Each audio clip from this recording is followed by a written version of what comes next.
Brought to you by the Every Dollar app. Start budgeting for free today.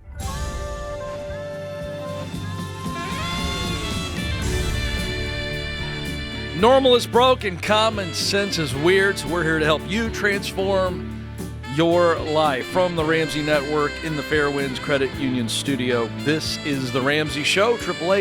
888-825-5225 is the phone number. Alongside Jade Warshaw, I'm Ken Coleman. Excited to have you with us. Tracy starts us off in Dallas, Texas. Tracy, how can we help?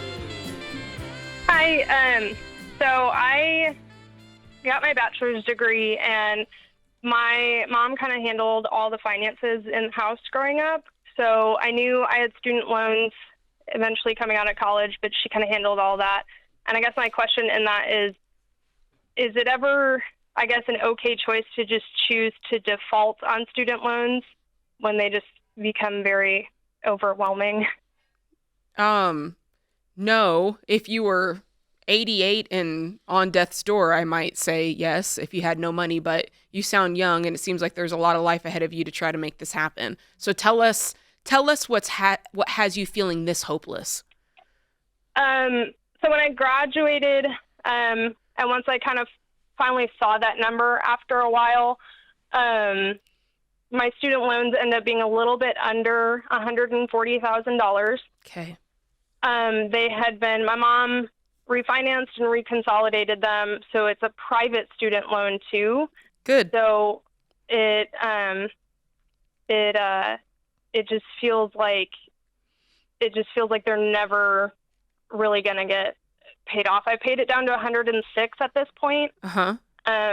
But it's just very draining. Like, it just feels very overwhelming. How long has it taken you to get it from 140 to 106? So I graduated in 2016. So about that long, probably about almost 10 years now. Okay. What are you earning and what kind of work do you do? So I'm a teacher. I think I'm making around $62,000 a year right now. Okay. My husband's the same. And so I guess just between our income and other debts and having a new baby, everything just feels like all at once. It is a lot, but so you're both making 62 apiece? Yes. That's great. That's fabulous news. And what other types of debt do you have? What other debt do you have? So we have my husband's car that we're still paying off. We have his student loans, which they're not private and they're much less than mine. How much? Tell me the amount of the car and his loans. I think he still has 19-ish left on the car. His student loans are around $30,000, and then we kind of have a house, and so that's also. Tell me about the kind of house. So we live in a tiny house on wheels. Oh, tiny. I thought you said we kind of have a house. Yeah, I did. I did. Oh. But yeah. But it's just tiny. So, yeah. Okay, got it. Not laughing at your house, laughing at me not hearing well. Okay, cool. No, that's okay. So we did do that to cut costs, which it did, which is good. But that's I think we still owe about $115 on the tiny house as well. Yes. Okay, what's the mortgage on that? We pay about, on that, because it's through an actual bank lender, so it is kind of a mortgage. So that a month is $1,000, but then we also have land rent. The landowner. And what's the land? $700 a month. Oh gosh, that's a lot of money for a tiny house. I feel like that's almost a real mortgage. Yeah. Yeah. Okay, we'll talk about the tiny house later. Ken, I'm looking at this and I feel like part of the issue is, and I don't know, but it sounds like you're going in the wrong order on the debt because you're starting with it sounds like the private loan is one big loan. Is that right? Yes. So there's your first problem. We have found that there's generally two main ways that people tackle debt. One is they list them smallest to largest, like we suggest, not by interest rate, not by payment, just the full debt itself, smallest to largest. And other ways are by interest rate or whichever one you feel the worst about. All those other ways don't work. We find that people get tired like you have and they don't see it through till the end. So the method that Ken and I are going to explain is the method that we have found and has been proven to work over time. Okay, so I'm just setting it up for you to know that this works. So what you need to do is go through and list these all smallest. So it sounds like probably the smallest debt is going to be one of your husband's federal student loans, right? Okay. Yeah. And then when we do that, we can free up that money quickly. You pay off a $3,000 debt, it frees up a little bit of money. You pay off another $6,000 debt, it frees up a little bit of money, right? And then we can take all that and throw it at the next smallest debt. So that's how we gain momentum on this. Okay. And that's what I would suggest you to do. The $19,000 car, do you know what it's worth? I do not. It's still probably somewhere around there, somewhere in the 20s. It's a 2019 model. So What's the payment on it? I think it's somewhere around $400. I would love if you guys could get that $400 back in your budget. Do you guys happen to teach at the same school? No. Okay. Are you in the same district? No. Texas is very large. Okay. Yeah. I'm trying to think of a way that it could be feasible for you to become a one-car family for a short season. I want to jump in on something that you mentioned at the top of the call, and we just kind of glossed right over it. And that is that your mom, if I heard you correctly, your mom took out these loans in your name and you didn't know about it. I feel like I knew she was taking out loans, but I didn't know what that kind of total price was going to end up being. Okay. And so when did you find this out? Find out the number or find out I had loans? The number. In 2020. Okay. And you graduated in 16, right? 16. So 4 years in, you find out the full number. And is mom helping you out with this? Was that part of the agreement, or was it just a parent plus? Tell me a little bit more about this. I'm not sure if it was parent plus. I know my parents didn't get their bachelor's degrees, so I know they really wanted me to get mine, which is fine. But so I don't know what type of Okay, are they helping out? She was. Was there ever any agreement? Tell me more about this. Something about this just doesn't feel right to me. Yeah, they were helping out for a while. 2020 happened because that's kind of when they stopped. That's when I got the login. Like my mom sent me the login to the platform to log in and view it, and kind of at that point it was kind of one of those like launch situations, like this is yours now. Right. You know. And up until that point, had she been making the payments, or had they just been sitting accruing late payments and whatnot? She was I guess kind of splitting them. Like she would take some money from my paycheck and kind of lump it into whatever they were helping pay for at the time. Some money from your paycheck? How was she getting your paycheck? I think my bank account, was still lumped into when I was like 16, and you could have like, the parent kind of over. Got you. But you have your own bank account now. Yeah. All right. So Jade, wrap it up here. I wanted to dig into that, but tell her what. I would love if you guys could look into selling this vehicle. It's not on fire, but if you can, that's $400 back in your pocket. You've got to do the debt snowball, which is what I talked about. We're also going to hook you up with every dollar before you get off. Not only is it a budgeting app, but it's going to give you the next right step. Since we only had a few minutes with you, the budgeting app is going to take you the next steps further. It's like having Ken and I in your pocket.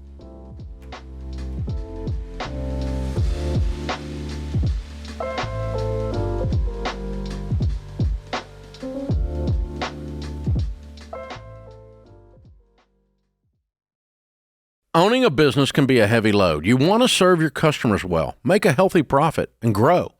And your team, family, and customers are all counting on you. And now everybody's talking about AI like it's magic. And you're wondering how to keep up. You're carrying a lot, but you don't have to do it all alone. That's where NetSuite comes in. Over 43,000 businesses, including Ramsey Solutions, use NetSuite to lighten the load by bringing all their numbers into one system. Accounting, inventory, CRM, payroll, the works. And now NetSuite's AI takes it further, automating busy work, flagging inventory issues, spotting cash flow problems in real time, and catching risks before they hit. So you're not just closing the books faster, you're making decisions confidently. And when your numbers are right, that takes a lot of pressure off your shoulders. And yeah, switching systems is a big move, but NetSuite's Suite Success process gets you up and running fast. Go to netsuite.com/Ramsey for a free product tour and to schedule time with a NetSuite rep. That's netsuite.com/Ramsey.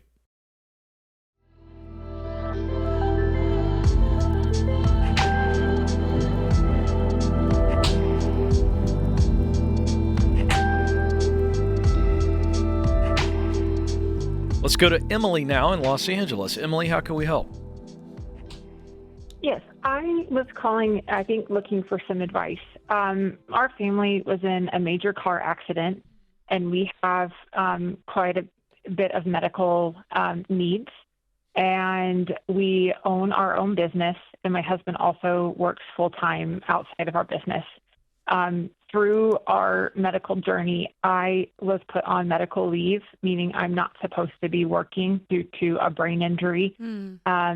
That turned into like a more complications. So we are losing my income from the business, and it's making it very difficult to operate the business. We've tried consolidating debt.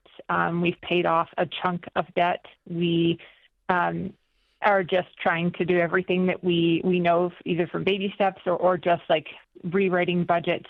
But it's taking quite a long time because we can't pursue settlement from our accident until our injuries are a little more progressed, where they can accurately say, like, Right. this is, yep. And so When did it happen? We had gotten to we've been dealing with this for over a year now. And Tell me about so the. Let we- me walk you through some numbers here so we can help. uh-huh. Tell me about the business, the one that you own, and then what role do you play? So two-part question there. I'm owner, creator, and main employee. What's the business? And we manufactured organic, like skincare, candles, things like that. So it's and just worked you and the hubs. You guys are the only Yep, two, and it's yep. primarily you, or is he putting in hours as well? It was primarily me, and then we had family and friends that would help. Obviously, right after the accident and things, Okay. we lost our storefront, Sure. and that was a major revenue stream. It was our biggest revenue stream. What we were you? wholesaling Give me an idea to- what your revenue was. For the whole business, it was pushing $350K and growing at over 20% a year. Good for you. And what were you paying yourself? Yeah, it was. I was averaging $6 to $7K a month, personally paying myself, and Okay. then we were working on actively paying off debts on Okay. good months. Well, that's what I want to ask. We were How much of that debt? Yep. How much of that debt was on the business?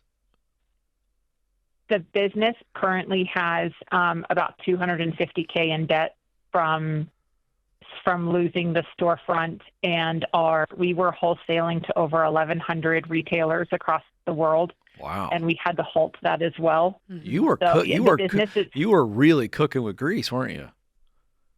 We had some really big dreams right before this accident happened, and the accident took Yeah. So it sorry. took a lot of that away. All So it's okay. All right, Working so- through that, but I understand. So Yep. I'm going to keep walking through some numbers with you so that Yep. Jade and I can dive in. Okay. So we have $250,000 in debt on the business. What Uh-huh. personal debt do you guys have? we currently still have 80. I think it's 89,000 in debt, and that includes personal loan we took out to help consolidate all of our credit cards, student loans, tires. I mean, that's everything but our cars. And you still have debts on cars too? We do. My What are those? husband's Give us- truck Give us the has numbers. 19K left on it. 19K on a And- truck. What else? Yep.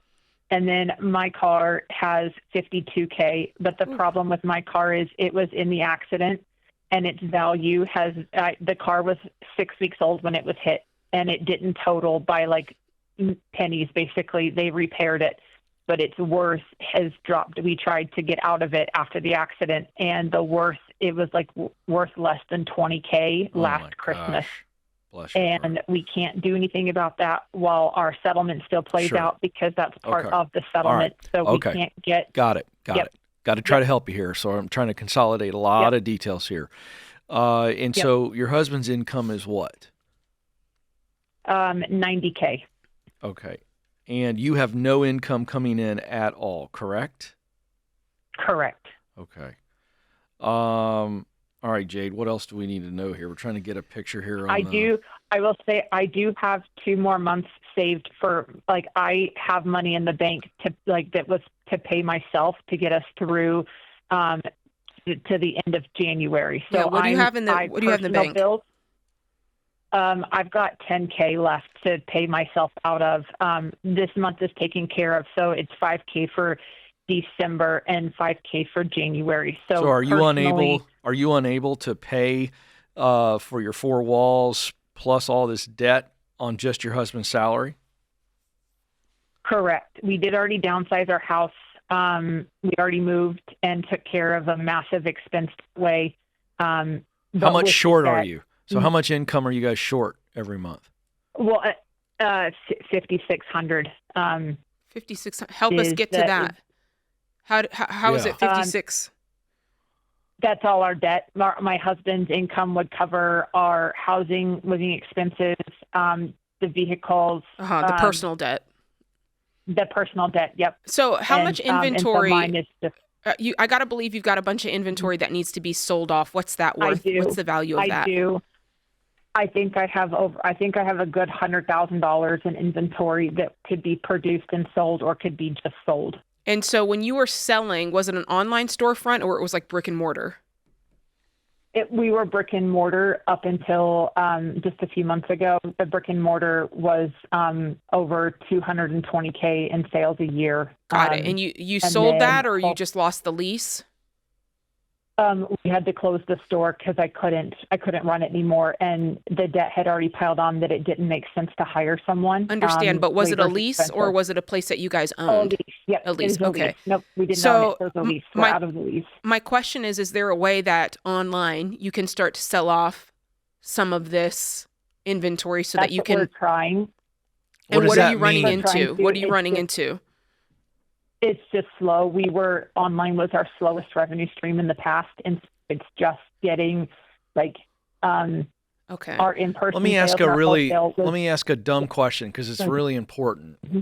This inventory, and Jade rightfully so is locked in on this. Mm-hmm. This is your best chance to get some relief here while we're waiting on settlements and all the things. If you were crushing it to the tune that I'm hearing, and I believe you, in Los Angeles, you had a loyal customer base, is my guess. True or false? Yes. And I'm guessing that they found out in some form or fashion what happened to you. Is that true or false? Yes. Okay. I'm wondering here, Jade, come on alongside of me. How do we reach out to that group of people and go, hey, y'all, this is my situation right now. Or if you all believed in this product, it would help us to move this product, and because it's going towards getting out of this business until I get healthy, because I got to believe you're coming back one day. Or even those last retailers that you were in their stores, is there a way, I mean, obviously you're continuing to maintain the business is not an option, but getting those last purchase orders so that we can sell off this because you said you were in a number of different retailers. How can we tap them? I send weekly emails to all of the retailers. We started doing promotions and even lowering prices on goods, doing online marketing, which we've kind of stepped up the game on doing that as well. What caused the retailers to not want to continue to purchase? Because I feel like those are two different issues. We've got we got in an accident. We had let me finish this. A 6-month pause. Oh, sorry, go ahead. I just want to get clear on this. Was it the accident or was business already starting to dwindle is what I'm trying to understand? No, business was at the highest it was when we were in the accident. I had to close our wholesale portal for 6 months immediately because of how bad the injuries were. Okay. So those lines are dried up. A lot of them, our most loyal storefronts have come back, but a lot of them they need goods and then they just move on to the next retailer because they're filling their store. So what this is going to look like if your husband is well, this has got to be his side hustle is figuring out how to sell, because this is $100,000 in your garage, basically. How to sell this, because that's going to break you free from this business debt. Otherwise, you're going to continue to go into credit card debt, floating the difference. We can't do that.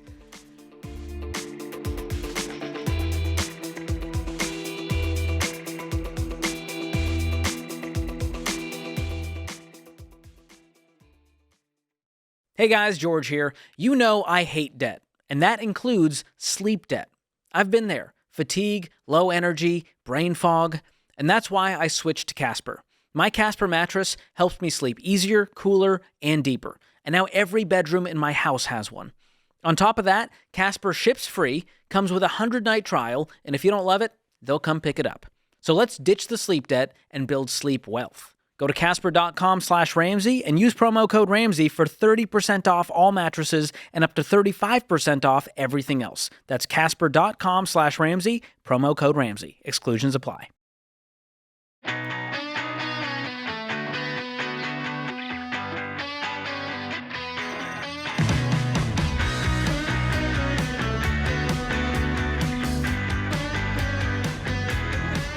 All right, Lauren is up next in Minneapolis. Lauren, how can we help today?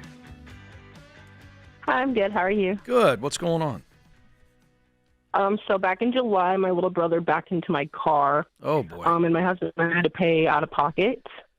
Not too much money. It was just our deductible, but it's been, about 6 months, and he hasn't made any effort to pay anything. And so I'd just like some advice on what to do if he doesn't start paying soon. How old is he? He's 22. Does he have a job? No, but he has a good income, which is, we have an interesting financial situation, and he's got a great income. He just bought a new house. It was pretty expensive, and he just lives there by himself. Where does he have get any this income? We get per cap, so we get it's Native American per cap, basically. Got it. And Okay. What was your deductible that you paid? $2,000. So he owes you $2K. To me, that's not a lot. Yeah. So what But to does my he husband, say when you a go to lot. him and you're like, Junior, I need this $2,000? What does he say? Well, he's been kind of just dodging it. When it first happened, we said something, and I was just like, you got to pay this. And he was like, well, I'm not going to pay more than $2,000. He actually owes $6,000 because of all the damage. Well, He just owes wait. me $2,000. No. Help us understand that. If the damage was $6,000, why does he only owe you $2,000? He backed into your car. Because of the deductible. He owes me $2,000. He owes the insurance company $6,000. Okay. And is he paying So the insurance? He would pay the $6,000. No. He would pay the $6,000 to the insurance, and they would give me $2,000 from that $6,000 deductible. So he doesn't owe you. He owes the insurance company. Mm-hmm. Yeah, technically, yeah. So what? Then we would get the $2,000 from the insurance company once he pays it. Well, what are they doing? What are they doing to collect on this? Yeah. Just trying to collect it. There's not a lot that they can do. They just basically keep reaching out. But and insurance try to has get to money pay from you them. regardless. That's your insurance and you filed it, no? Yeah, apparently we have to wait till he pays it. None of this makes any, this entire call makes no sense to me, but let's stay on the insurance piece. When was the last time you talked to somebody from your insurance company? Today? And they told you, we can't do your payout until your brother pays his portion? Yeah, basically they can't pay us anything because it's his job to pay that. What type of policy is this? Progressive. Oh. Now we're naming names. There we go. I don't understand what you hoped for calling us on the brother not paying you. I mean, if I had a relationship with him, I would be making his life miserable. And at some point, your husband needs to probably roll up to the house and go, hey, punk, what's the problem?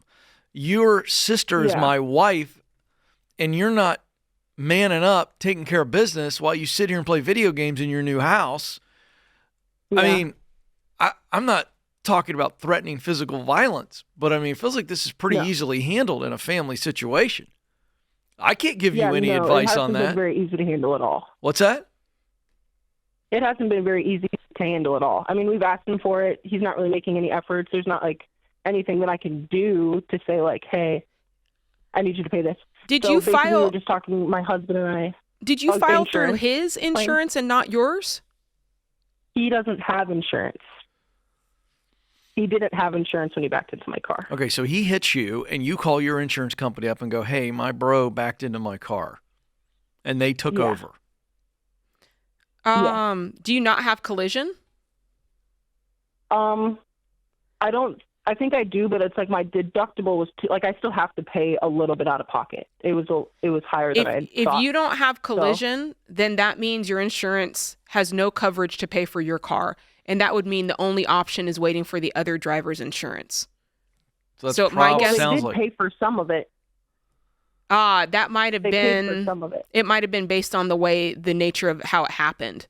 Okay. Do you have a relationship pretty with sure your it's brother, less or is collision. it a non-existent relationship? It's kind of. I mean, like, I see him sometimes. I was trying not to be, like, too pushy about it.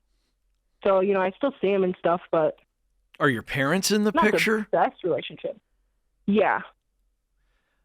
I don't know how Which this isn't I a... mentioned to my mom today, like, hey, you know, if he doesn't start paying, like, we're kind of just not going to be, like, doing stuff with him. Like, I'm not going to... Yeah, I don't think that's go a out of real my way big to threat do to this things with guy. him. I would get the parents involved. This is a family meeting at best. I don't know how else you get the money out Yeah, of it. no, that my mom was not, she's not trying to step in like that at all. She just said she doesn't want to break up our family over something like this.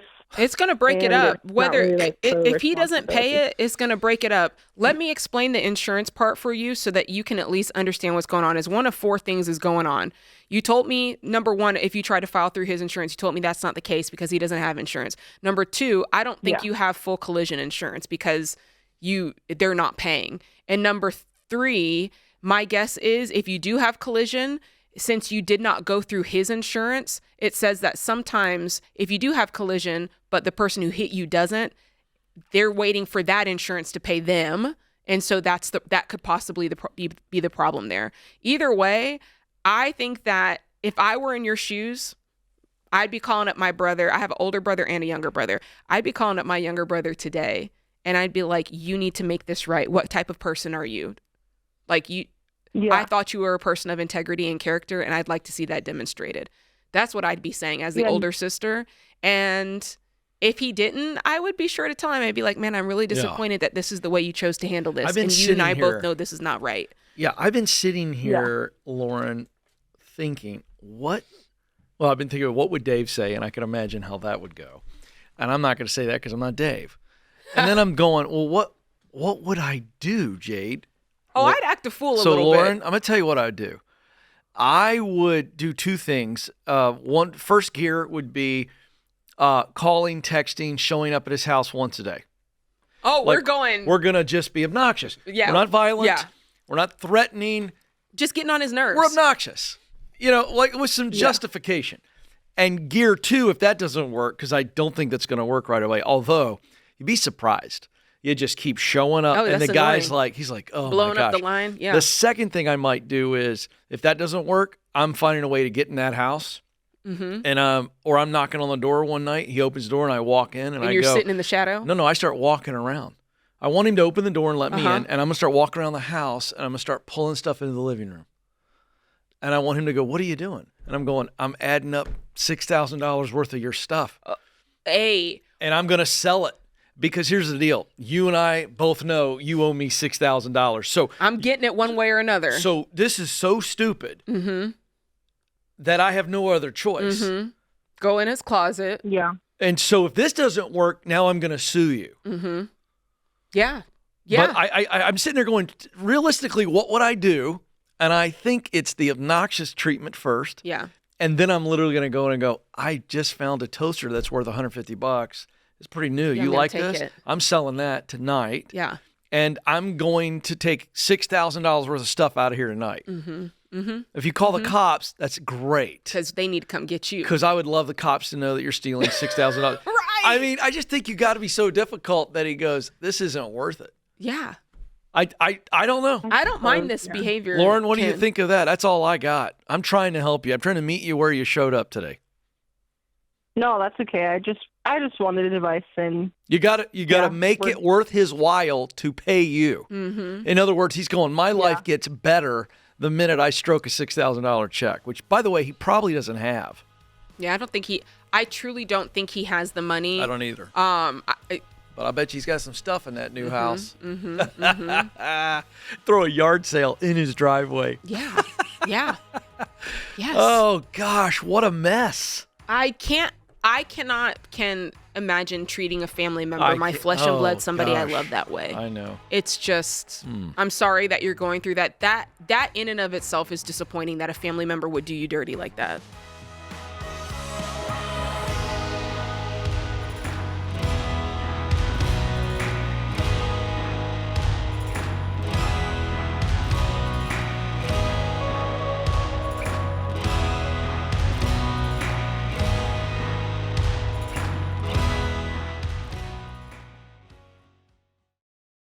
This show is sponsored by BetterHelp. All right, this time of year can be tough, so I want you to make sure you check on your friends and your loved ones and even reconnect with people you haven't talked to in a while. I recently called one of my childhood friends, and we had an amazing catch-up conversation. We laughed hard, and we talked about the struggles we've been having. It was fantastic. And just like it can take a little courage to send that message or grab coffee with someone you haven't seen in a while, reaching out for therapy can also feel hard, but it can be worth it. And if you're thinking about therapy, I recommend BetterHelp. With over 30,000 therapists, they've served over 5 million people globally, and they have an average rating of 4.9 out of 5 stars. It's totally online, so it's easy to fit into your schedule. To get started, you just answer a few simple questions, and BetterHelp will connect you with a licensed therapist. If it's not the right fit, you can switch therapists at any time for no extra cost. This month, don't wait to reach out. Visit BetterHelp.com/Ramsey to get 10% off your first month. That's BetterHelp, HELP.com/Ramsey.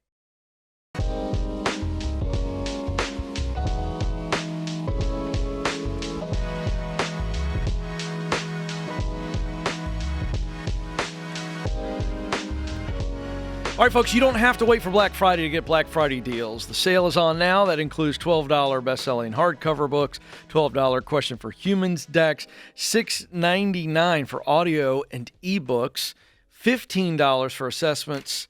All you got to do is go to RamseySolutions.com/store, RamseySolutions.com/store, or if you're watching on YouTube or podcast, click the link in the description. If I had time and I was really cranky today, I would go on a rant about the pre-Black Friday deals. Oh, I would love to hear you go on a rant, Ken Coleman. We've jumped the shark as a culture. Maybe later. I don't understand. Next, it's going to be pre-Easter deals. Did you say we jumped the shark? Yeah, you've never heard that phrase? No. Yeah. I'll explain that one to you. I need more. I get a little irritated with, and everybody's doing it. Now Ramsey's doing it. We're all doing it. I know. It's like we got to do it. It takes away the cachet of the... I just think call it a really great deal. Yeah. Because it ain't Black Friday. It's not even Thanksgiving. It was just October. There we go, folks. That's a whole nother show. Oz is joining is still us. A good price. It's still a good deal. RamseySolutions.com/store, no matter when it is. Oz is on the line in Miami. Oz, how can we help? Hey, guys. How are you? Good. Happy Monday. Happy Monday. Yeah. Whatever day it cool. is. Whatever day it is, it's right. So essentially, my wife and I, about 2 years ago, we bought a rental property, townhome in Tampa, Florida, right? But we reside in Miami, Florida. We were both born and raised here. Right now, every month, the payment that the tenants are sending us is around $2,400, right? But the monthly mortgage that we pay is $2,800. So I just kind of wanted your advice on that, just because the way that we were thinking of keeping the home, we're in between, right? Whether selling it or we're keeping it just because of long-term equity in the future. But well, let me ask a quick question. How did we get okay with you having a $2,800 mortgage on it, but only charging $2,400? So it was a brand new construction, right? And so the first year you pay taxes on the land. Second year you pay taxes on the first full year of the property being built, right? So then the taxes shot up from, I think it was around, they shot up about, like $4,800. Just so this year? Around last year. This was last year. How come you didn't raise the rent? So we have a realtor that we're working with over there, right? The realtor recommended, because of the properties around in the community, to lower the rent, because the first year was essentially $2,500. So then it all kind of made sense at that point. We were doing out of pocket $50 a month, right? Then the second year came around with the tenants, and then the realtor was saying to lower the rent just because all the properties around it, the rent went down. So then that's when the property taxes shot up to $5,200, $5,300. And that's when we went negative 400 something a month. All right. So the question is, did you get into this house to make a couple $100 a month, or did you get into this house to make more than that? We got into this house. Well, we moved over there because we liked the place, and then work called me back into the office in Miami. And that's it. That's what I want to stop on. You did not buy this house as a rental property. Right. You did not say, you know what, let's get into the rental game. Let's get into the landlord business. Right. Let's go pick the perfect property for us to do that. You didn't say that. You defaulted to this because it was like, well, we're moving. I guess we'll just kind of keep it. Do you see why that's not a great plan for real estate? Correct. Yeah. So if you sell it now, are you underwater, or can you make money? I will make about $15K on it. I'd jump on it because I just read an article a couple days ago. Tampa is one of the worst real estate markets in the country. Prices are dropping. Yeah, big time. Gotta jump on it. So I would get out now. Yeah. Do you agree with that, partner? I'd take the 15 and be happy. Indeed. Because this is a headache gone, and you walk away with no financial loss, and you get to, live and tell about it. Yeah. The longer you wait, that money could dwindle. So I would definitely. Yeah. And we actually just, the worst part of the timing is not the worst part, but we just renewed the lease with the tenants.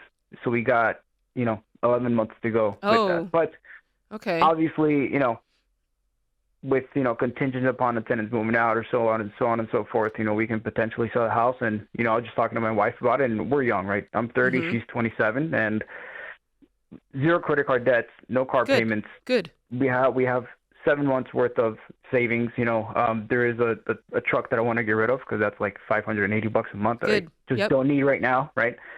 We make a really decent living for living in Miami. And that house is kind of causing not headache in the marriage or anything like that, just our sense of peace for us, right? Yeah. It's going negative every month. And that's 400. Not including CDD fees, garbage bin fees, ADT security. So you were just losing money hand over fist? Hand over monthly, fist, exactly, yeah. Negative 730 is the exact amount every month. How long have you had this property and been renting it? We were there. We've had it so far 3 years. We lived in it 10 months. So you've been losing $730 a month for 3 years, give or take? $730 the last fiscal year, the last 12 months. Oh my gosh. For 2025. I mean, do you see where there's no profit there because you're only going to make $15,000 for the sale? This is the type of math you've got to be doing to understand what you're in the business for. Are you in it for, making a long haul on the property? Are you trying to make something off the rents? There just wasn't a plan here. Yeah. When you fail to plan, you plan to fail. And I would roll my sleeves up with my realtor if I were you. And I would walk this whole lease thing out, 11 months. Do you have any options? Because I'm going to tell you something. The market in Tampa is going down. I don't know what it's going to look like 6 months from now or a year from now, but you got 11 months. And so I would want the full picture of what every option, and can we be ready? And then what do we have to do if we have no options, Jade, and 11 months rolls around? What's our strategy? Right. So I would get in control. So we're going to list this thing at 8 months. I just don't let this thing happen to you, happen to this. And then one quick question, because I want to get it from a source, a Florida resident. What is the status of the no property tax legislation or idea by DeSantis? Where does that stand? That too. So that is still TBD. I know there's been a lot of hype around DeSantis wanting to go ahead and eliminate property taxes, but a lot of folks are saying, how are they going to be able to fund schools? Right. So it's not active. Right? I get all that. Rough. But I was just wanting to know, is it active legislation or is it just him throwing it out there? Him throwing it out there. They are in the process of it, though. It's not active yet. Gotcha. Okay. Yeah, it's not active yet, but a decision will be made soon. Okay. All right. Yeah. Well, listen, man, I wish we had better news for you. I would see what your options are in that contract, read the fine print, See what your options are. If you have no options, have a game plan so that hopefully we move this house pretty quickly upon being able to sell it based on the lease situation there, because you just don't want to be stuck with that. And Jade, this is a great review. We have a lot of new people coming in all the time. This is a great way to kind of do a review of why do we tell people, this story being example A, to not be long-term landlords. Well, long distance landlords. Long distance. Well, I feel like the first part is what we kind of highlighted, which is a lot of people get into that long distance landlord game, not by thoughtful choice of this is where I'd like to buy a property and be a renter.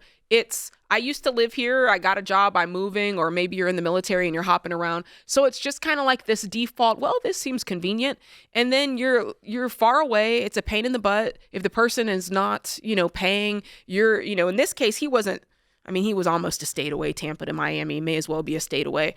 But it's very hard to manage things from long distance. And you did not pick a property based on mathematics, based on doing any sort of spread. You just kind of ended up that way.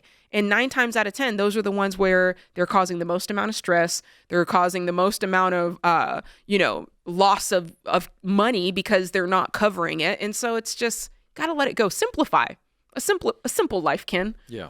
And low risk, right? Low risk. Now, you talk about the Florida real estate market, it got overheated. It sure did. Before you buy something, you should be paying attention, talking to those grizzled real estate veterans who've they've been around. They may not look grizzled, but they got experience. In Florida, they're sun-beaten. Yeah. But they know. They've been around. Yeah. They've seen real estate cycles. You got to know this stuff so that you don't put yourself in a high-risk situation, because a lot of people go, well, I got the house. Let me just rent it. Now I've just made my portfolio a reality, and it's just not that simple.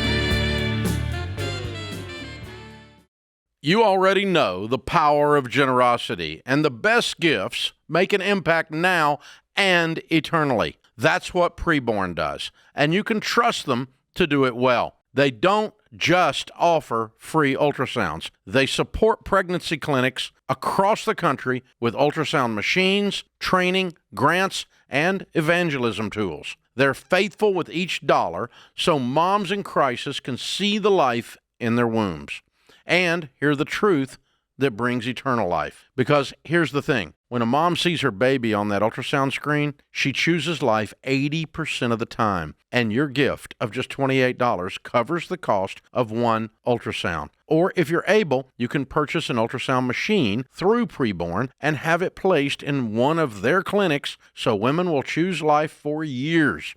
Your donation brings hope and truth when mothers feel alone and fear is loud. So I'm asking you to give to Preborn today, even just $28 to provide one ultrasound. Go to preborn.com/Ramsey or call 855-601-2229, because every baby saved is more than a life preserved. It's a life changed. That's preborn.com/Ramsey.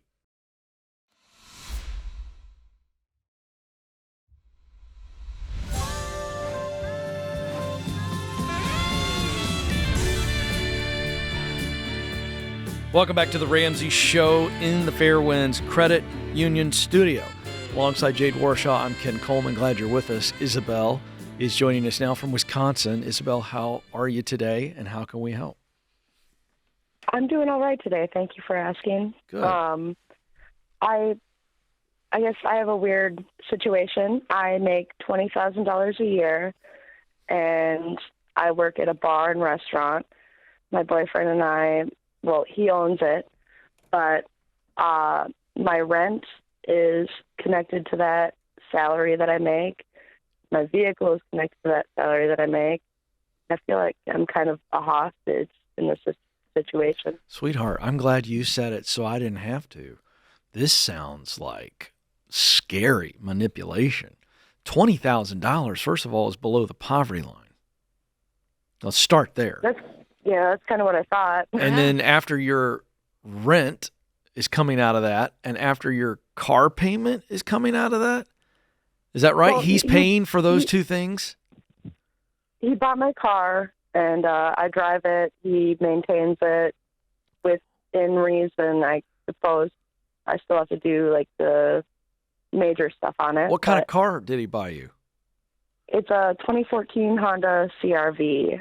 So not a real luxury item here. Mm-hmm. How much did he spend I wouldn't on it? expect that. No, I know. I'm just trying to do the math here. How much did he spend for that? He bought it for $8,000. Exactly. So he bought you an $8,000 car. That comes out of the $20,000. So he goes, now all I have to do is pay her $12,000. No, I still make my salary is $20,000. He bought me the car, and my rent is kind of included without having to pay for that salary of $20,000 a year. Okay, the way you worded So it, I thought it was coming out of the 20. So you're making 20, period. But why? That's it. Why would you stay at? How old are you? I'm 28. Why I'm would gonna you be stay 29 at here in December? What's causing you to stay at a job that's paying you $20,000? That's not a living wage. I feel like I'm barely making it by. Yes, I but really what's like causing my you to job. stay there? Of course, you're barely making it by, but what's causing you to stay there and not go for another job? Because my point is, you could go to Target and make more, or Walmart I and don't make have more. a Target around me. Uh-oh. Now, Isabel, don't start making excuses. Answer the question. What is keeping you? Well, let me ask another backstory question. Are you living with him? Sure. Yes. Okay. That's Okay. yeah. We've been dating for 3 years.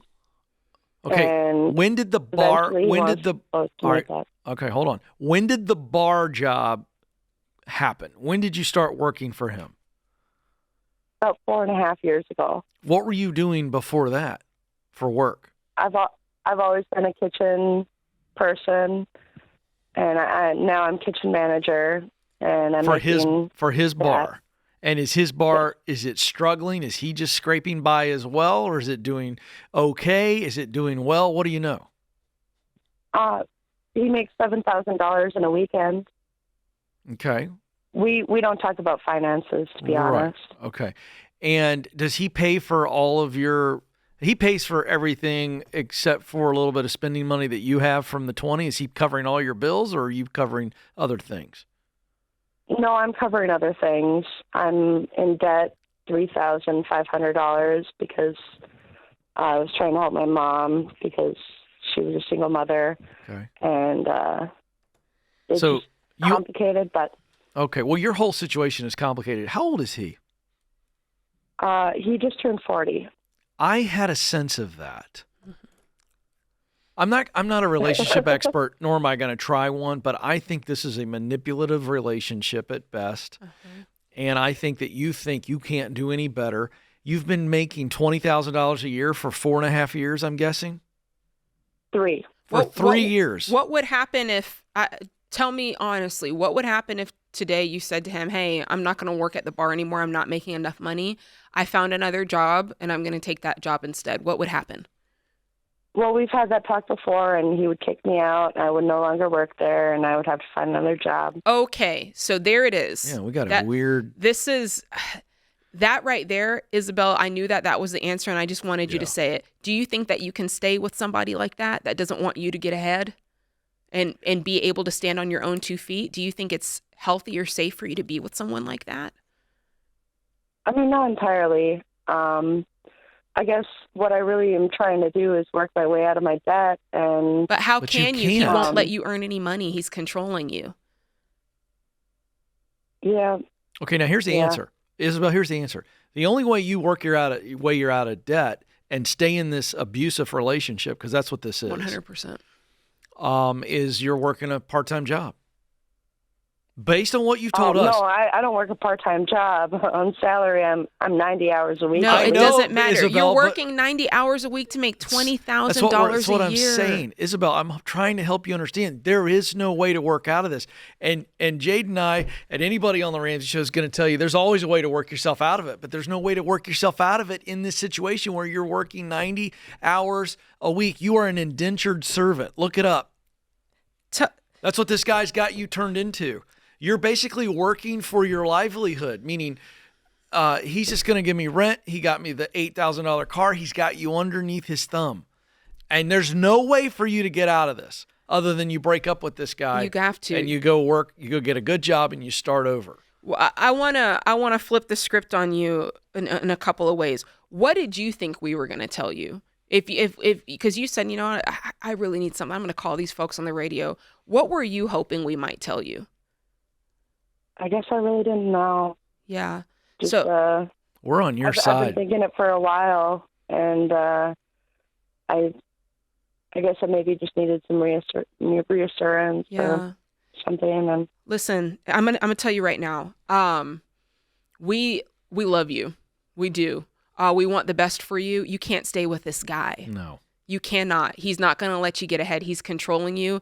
And it's tough because he's 40 and you're 28 and you've been with him for 3 years. And it seems like he holds all the power and all the cards because right now he does. But that doesn't mean that you can't go out and get yourself a job and get ahead. I think that it's like you're under a glass. I gotta say this, Isabel. You've been with him 4.5 years. Did I hear that right? Well, I've been working with him 4.5, but we've been together for 3. Okay, I'm sorry.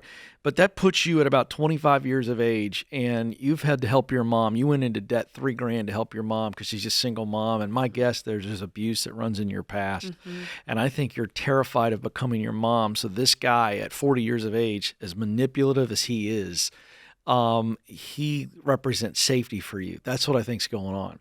And I'm going to recommend that you... Maybe, yeah. No, it is. It's exactly what's going on. And I want you to go to some friends and family that love you and ask them if you can stay with them.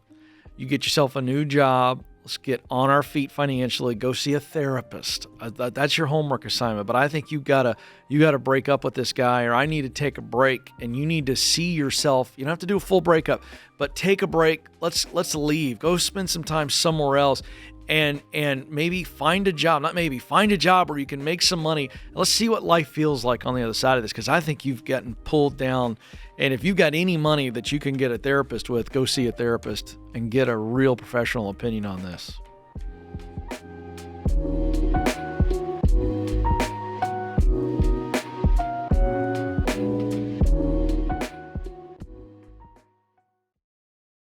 As a mom, I plan for everything. I plan the budgets, snacks, lunches, backup outfits in the car for the unexpected. I mean, everything. Because moms handle a million details every day. So don't skip one of the biggest ones. What happens to your family if you're not there tomorrow? You guys, a lot of people put off making a will because it can feel a little scary. But here's what we all need to realize. Planning for the future isn't fear. It's love. And creating a will turned out to be one of the most loving, protective things I could ever do for my family. And Mama Bear Legal Forms makes it so easy. No lawyers, no stress, just an online process that you can finish in about 20 minutes. And now my husband and I both sleep better because we have taken care of the stuff that really matters. And it isn't scary. It's wise. It's what moms do.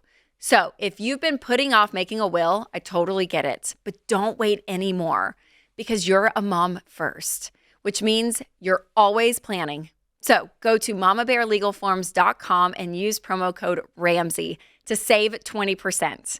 mamabearlegalforms.com, code Ramsey.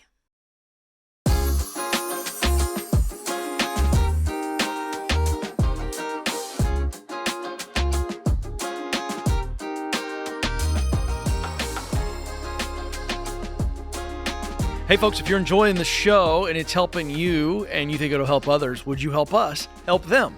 And you do that by liking, subscribing, following, sharing, all of the buttons. You know how they are. And so whether that's podcast, YouTube, however, we'd love for you to share the show. And that helps us spread the good word. Alice is up in Albuquerque, New Mexico. Alice, how can we help you today? Hello. Thank you so much for taking my call. My question is, does it make more sense to contribute money to a spousal Roth IRA or continue doing what I'm doing, which is currently setting money aside in an emergency fund? and other expected expenses such as vacation, maybe a future car purchase, etc. My husband's going to continue working for about another 10 months to 12 months. Okay. So this is you planning for retirement. Yes. Okay. How old are you guys? I'm 65. My husband is 64. I retired in 2015 to take care of my mother, and then I took care of my sister who had early onset Alzheimer's. And so I've been out of the workforce for quite a while. Okay. And so tell me what you guys have so far in retirement. Together, we have about $1.5 million in 401ks, 403bs, Roth, and my husband has a TSP. Okay. And is there anything else? Tell me about your other assets. Do you own your own home? Do you still have a payment? Tell me about that. Our home is paid off. Our vehicles are paid off. My car is a 2012, and I don't have to have a brand new car. That's not my thing. I'd rather not have a payment, but I know that I might have to purchase a car in the future, so that's one of the things that I plan on setting money aside for as well. Okay. And otherwise, we have minimal credit card debt, and we pay groceries, utilities, cable, internet, our phones, and that's pretty much it. Okay, got it. What's the homework worth? What's the home worth? There we go. In our area, probably about $350,000. Okay, good. Now, what's your husband work? You said he's working 10 to 12 more months. What's he earn? He currently earns about $80,000 annually, and so we've worked really, really hard to pay down debt. And I've been doing the spousal Roth contributions, and I've currently stopped. I don't always have the money to do that, but my thinking was, does it make more sense to contribute to the Roth since he's going to be off work in about 10 to 12 months when he retires?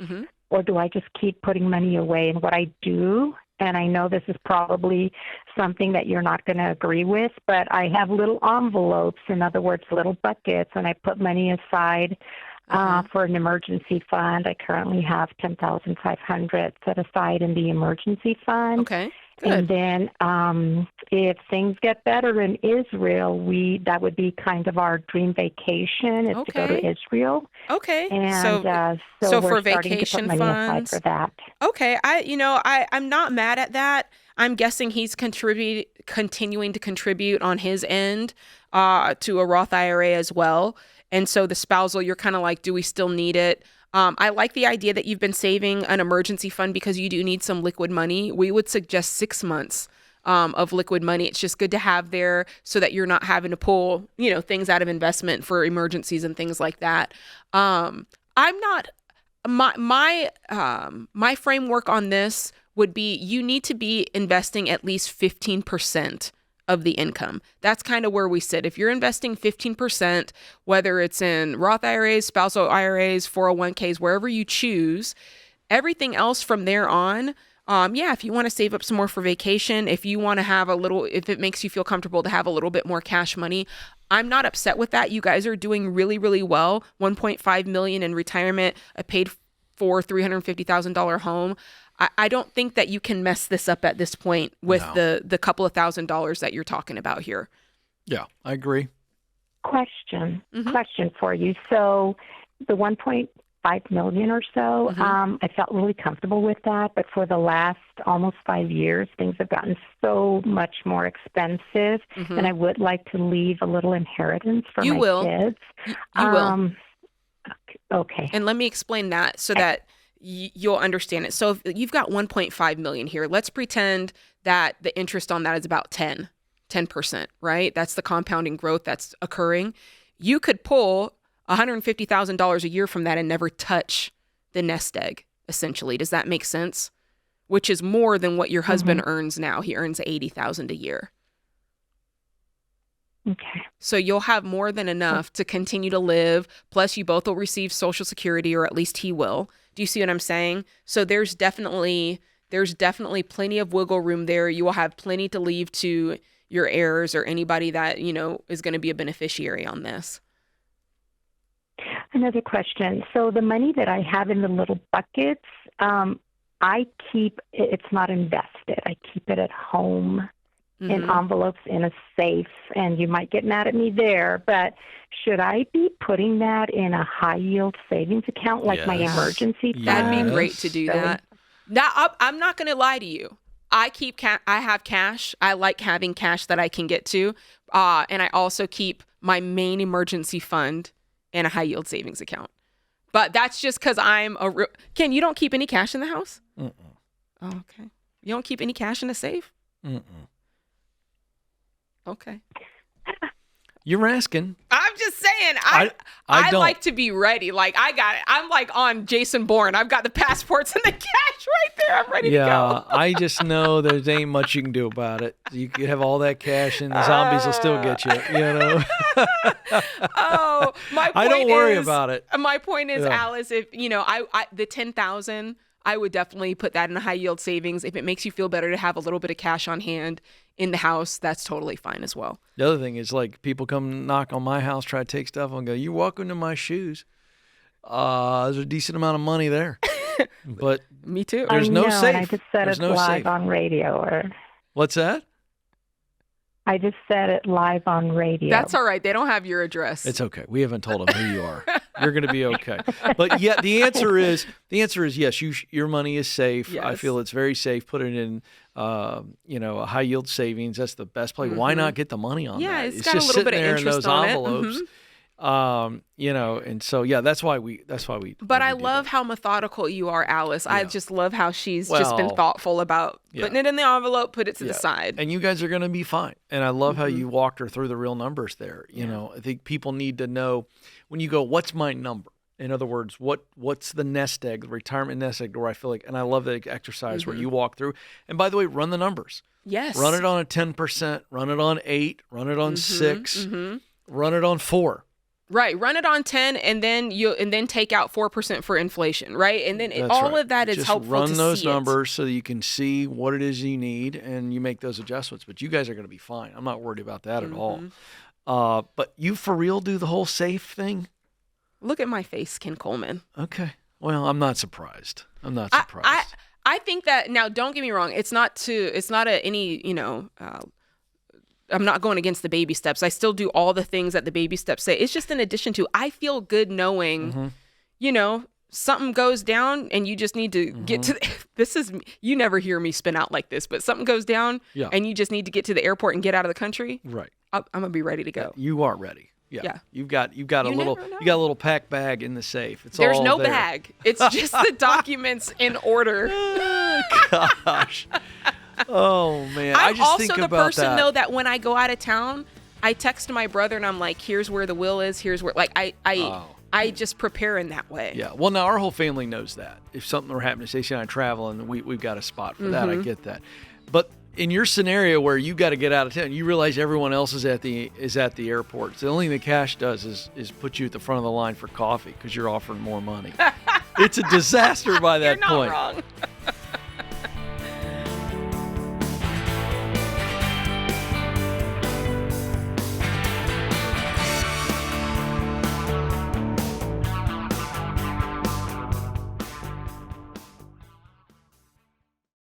I've been doing this show for over 30 years, and some of the saddest calls I have taken are from situations that are completely preventable.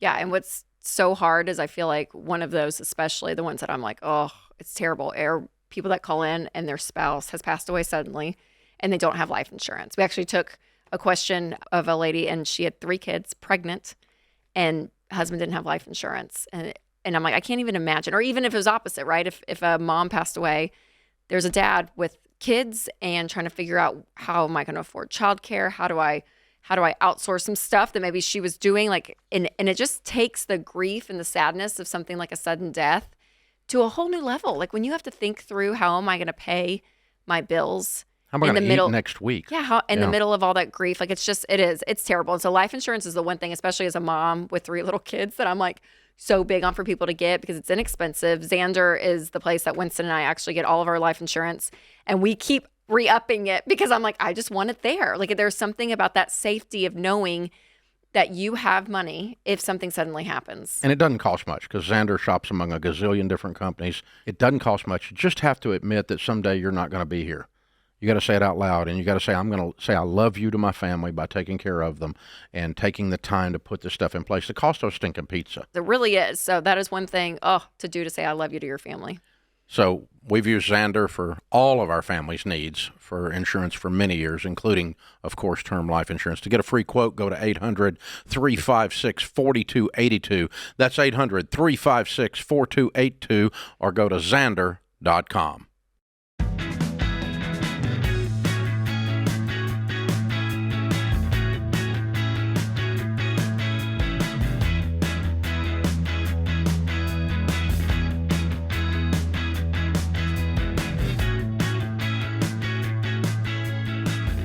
All right, Jade, the all-new Every Dollar is here, and now it's way more than just a world-class budgeting app. There's a ton of advanced features to help you make faster progress with your money.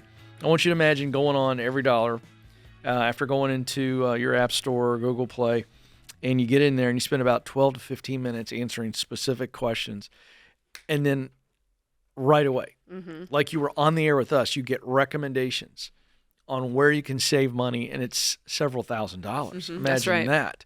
And imagine that you got one of us always on call. That's what this app is. It's a game changer. The average person finds thousands of dollars in margin in the first 15 minutes. It stays with you. You are with it. It is the perfect partner. Start Every Dollar for free today. Get it in the App Store or Google Play. It will absolutely be a game changer for you. Ashley is up next in Indianapolis. Ashley, how can we help? Hi. So I'm a realtor. So my commission actually goes through an LLC we just set up. But I have a savings account where I've been putting my salary in, but it's been really sloppy this past year. So I really wanted to kind of get clear. We're on baby step 2. So how should I be using that salary account? Should I put in 6 months and dwindle it down and replenish it every quarter? Or should I have a full year's salary in there before I started attacking the debt? Oh, I see. Okay, so are you the only, is it just you, or you said you're married, right? I am married, yeah. Okay, does your husband work? He does. Okay, what do you bring in a year, and what does he bring in per year? So this year I'm bringing in $130 and he's bringing in $40. Okay. So what does it cost on annual basis? And we can look at this monthly. Let's look at it monthly. What does it cost on a monthly basis to make your household run? $4,000. $4,000. Okay. So what I would be doing is, since you know that, it sounds like whenever you get a big lump sum of money, you're throwing it in savings and you're just kind of filtering in your portion of whatever makes the household run every single month. Is that right? Sort of. So all of my commission goes into the LLC checking account, and then I put in what I know I need to get paid for the next couple of months, which is $2,000 a month, and that goes into our personal account. Okay. And then you're trying to understand, okay, with the rest of it, can I go ahead and start paying off debt, or how much do I need to keep aside? Correct. Yeah. Like I should do 6 months and then replenish it. Well, how about we come at it? Or if I should do a year. What if we come at it a different way? How about you tell us how much you have in savings, in the LLC account right now? Right now we've got $13,000 in total. Okay. And how much debt do you have? And list it out for Jade, smallest to largest. Cool. So smallest to largest, we've got 5 in school loans. Okay. 7 in a motorcycle. 21 in car, and then 22 in credit card. Okay. A few more questions about that. What's that motorcycle worth if you or he were to sell that today? Ooh, he rides it an awful lot, so I don't know. It might be worth 5. Okay. You notice I said if. I get it.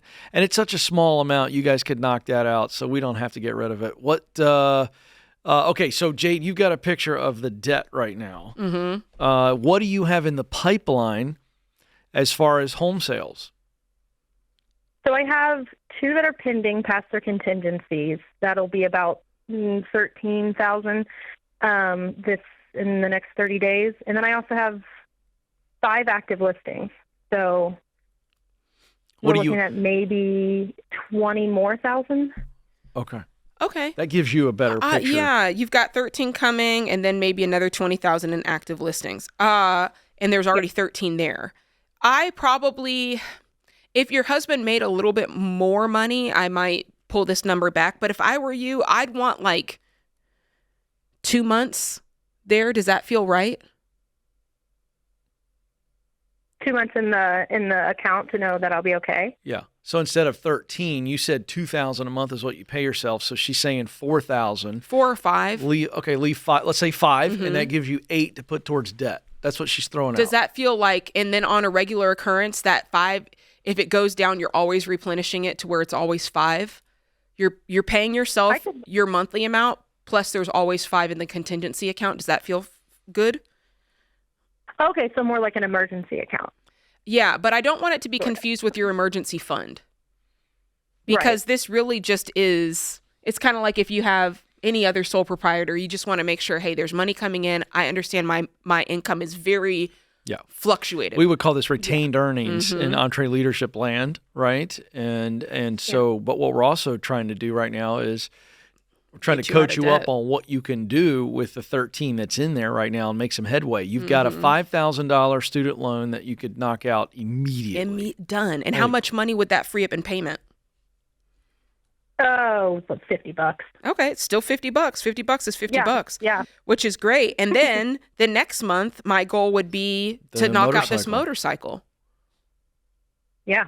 Okay. That's $12,000 over 2 months. Can I be honest? I'd sell the motorcycle. Well, I was going that direction. I'd take $2,000 so that you're not upside down, and I'd sell it. That's what I would do. But you said he rides it a lot. That's the only reason you know what I'd do? I'd challenge him. Yeah. Yeah, I'd challenge him to go get a side hustle. What does he do, by the way, for $40,000 a year? So we actually live in Anderson, which is like a smaller market, but he is in training to become an electrician. So he is going to skyrocket. He's going to crush it. Right now Okay, you know what? He can keep it. That's where I'm at. Yes, Joy. Excuse me, Ashley. Sorry. Ashley, I think he keeps it. And you guys go all in on this and knock this out. But I'd knock the student loan out today. I'd cut a check for $5,000 as soon as I got off the phone. Yeah, that's gonna feel. It's gonna leave 8 in there, Jade. Mm-hmm. And it's gonna feel real good. Mm-hmm. Like that's a massive momentum. Yeah, and then put the other 3 on the motorcycle. That cuts that in half, essentially. And then the next month, so that means in December, the whole bike will be paid off. And now you guys will be setting yourself up to work on the credit card debt. Now, is it one credit card for $22,000 or is it littler ones? No, it's there's 2. They're basically split in half. Okay, great. So yeah, I would work on right after that. Yeah, now you got one $11,000 card and the next $11,000 card. You guys are going to go so fast like this. I love it. What's your anticipated timeline for him to start making the money as an electrician? I think he's due for a raise in 6 months, but about a year is when we'll actually know for sure when he'll get in there. I think you guys, if you really get after it, I mean, you're going to be a long way down the line here on paying off this debt by the time he comes into some really nice money. I think you're going to be done by the end of the year. Yeah, because I think you're killing it on real estate. Yeah. Yeah, and I think I'm more of this. myself for not having it done now. That's all right. No. The more you pay, it takes a minute to get the bearings on this. Listen, we're not playing armchair quarterback and looking in the back and looking in the past. Ashley, you guys are a great young couple. This debt is very manageable. Yeah. I'm so proud of you. The thing that made me smile, by the way, Ashley, is when you told me what was in your pipeline. You know? Great. 5 houses sitting out there.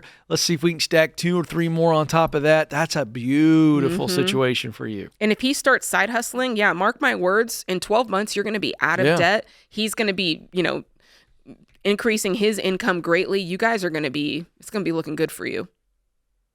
Right. Well, thank you guys so much. Yeah, you're in great shape. Head up, right? Super excited.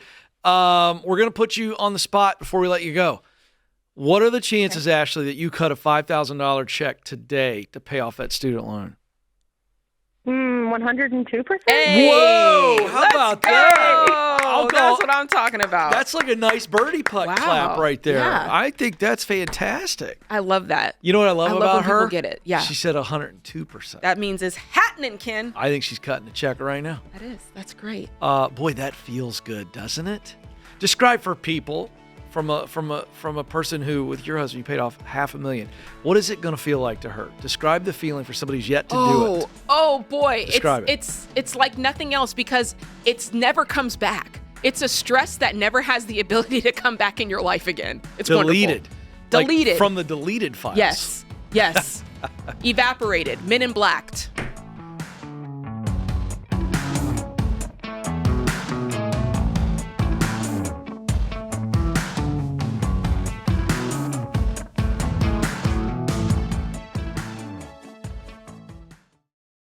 Hey guys, it's open enrollment time for health insurance. And if you have ever felt overwhelmed trying to figure out your healthcare costs, you are not alone.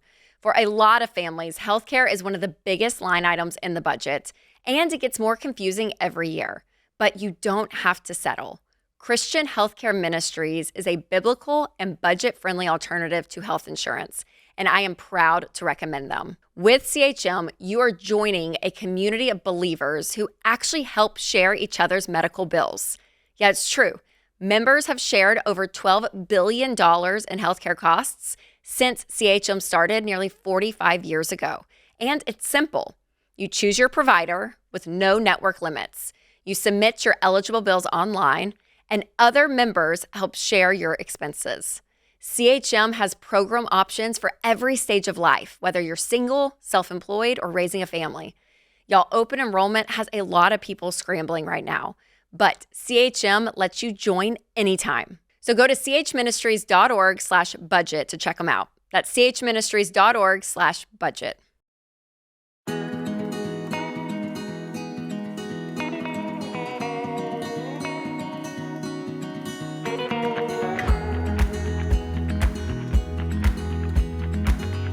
Today's question is sponsored by Y Refi. If you've tried everything to fix your defaulted private student loans and nothing's worked, Y Refi can help. They'll build you custom fixed rate plans based on what you can actually afford. Learn more at yrefy.com/Ramsey. That's the letter YREFY.com/Ramsey. It's not available in all states. Alrighty then. Today's question comes from Catherine with a C in California. She says, my husband and I make a combined income of over $250,000 a year. We have no debt other than our mortgage, which we're on track to pay off in 2 years. We follow the baby steps, budget every month. We have college funds set up for our 2 daughters and are intentional with our money, Jade. Here's my dilemma. I love Christmas.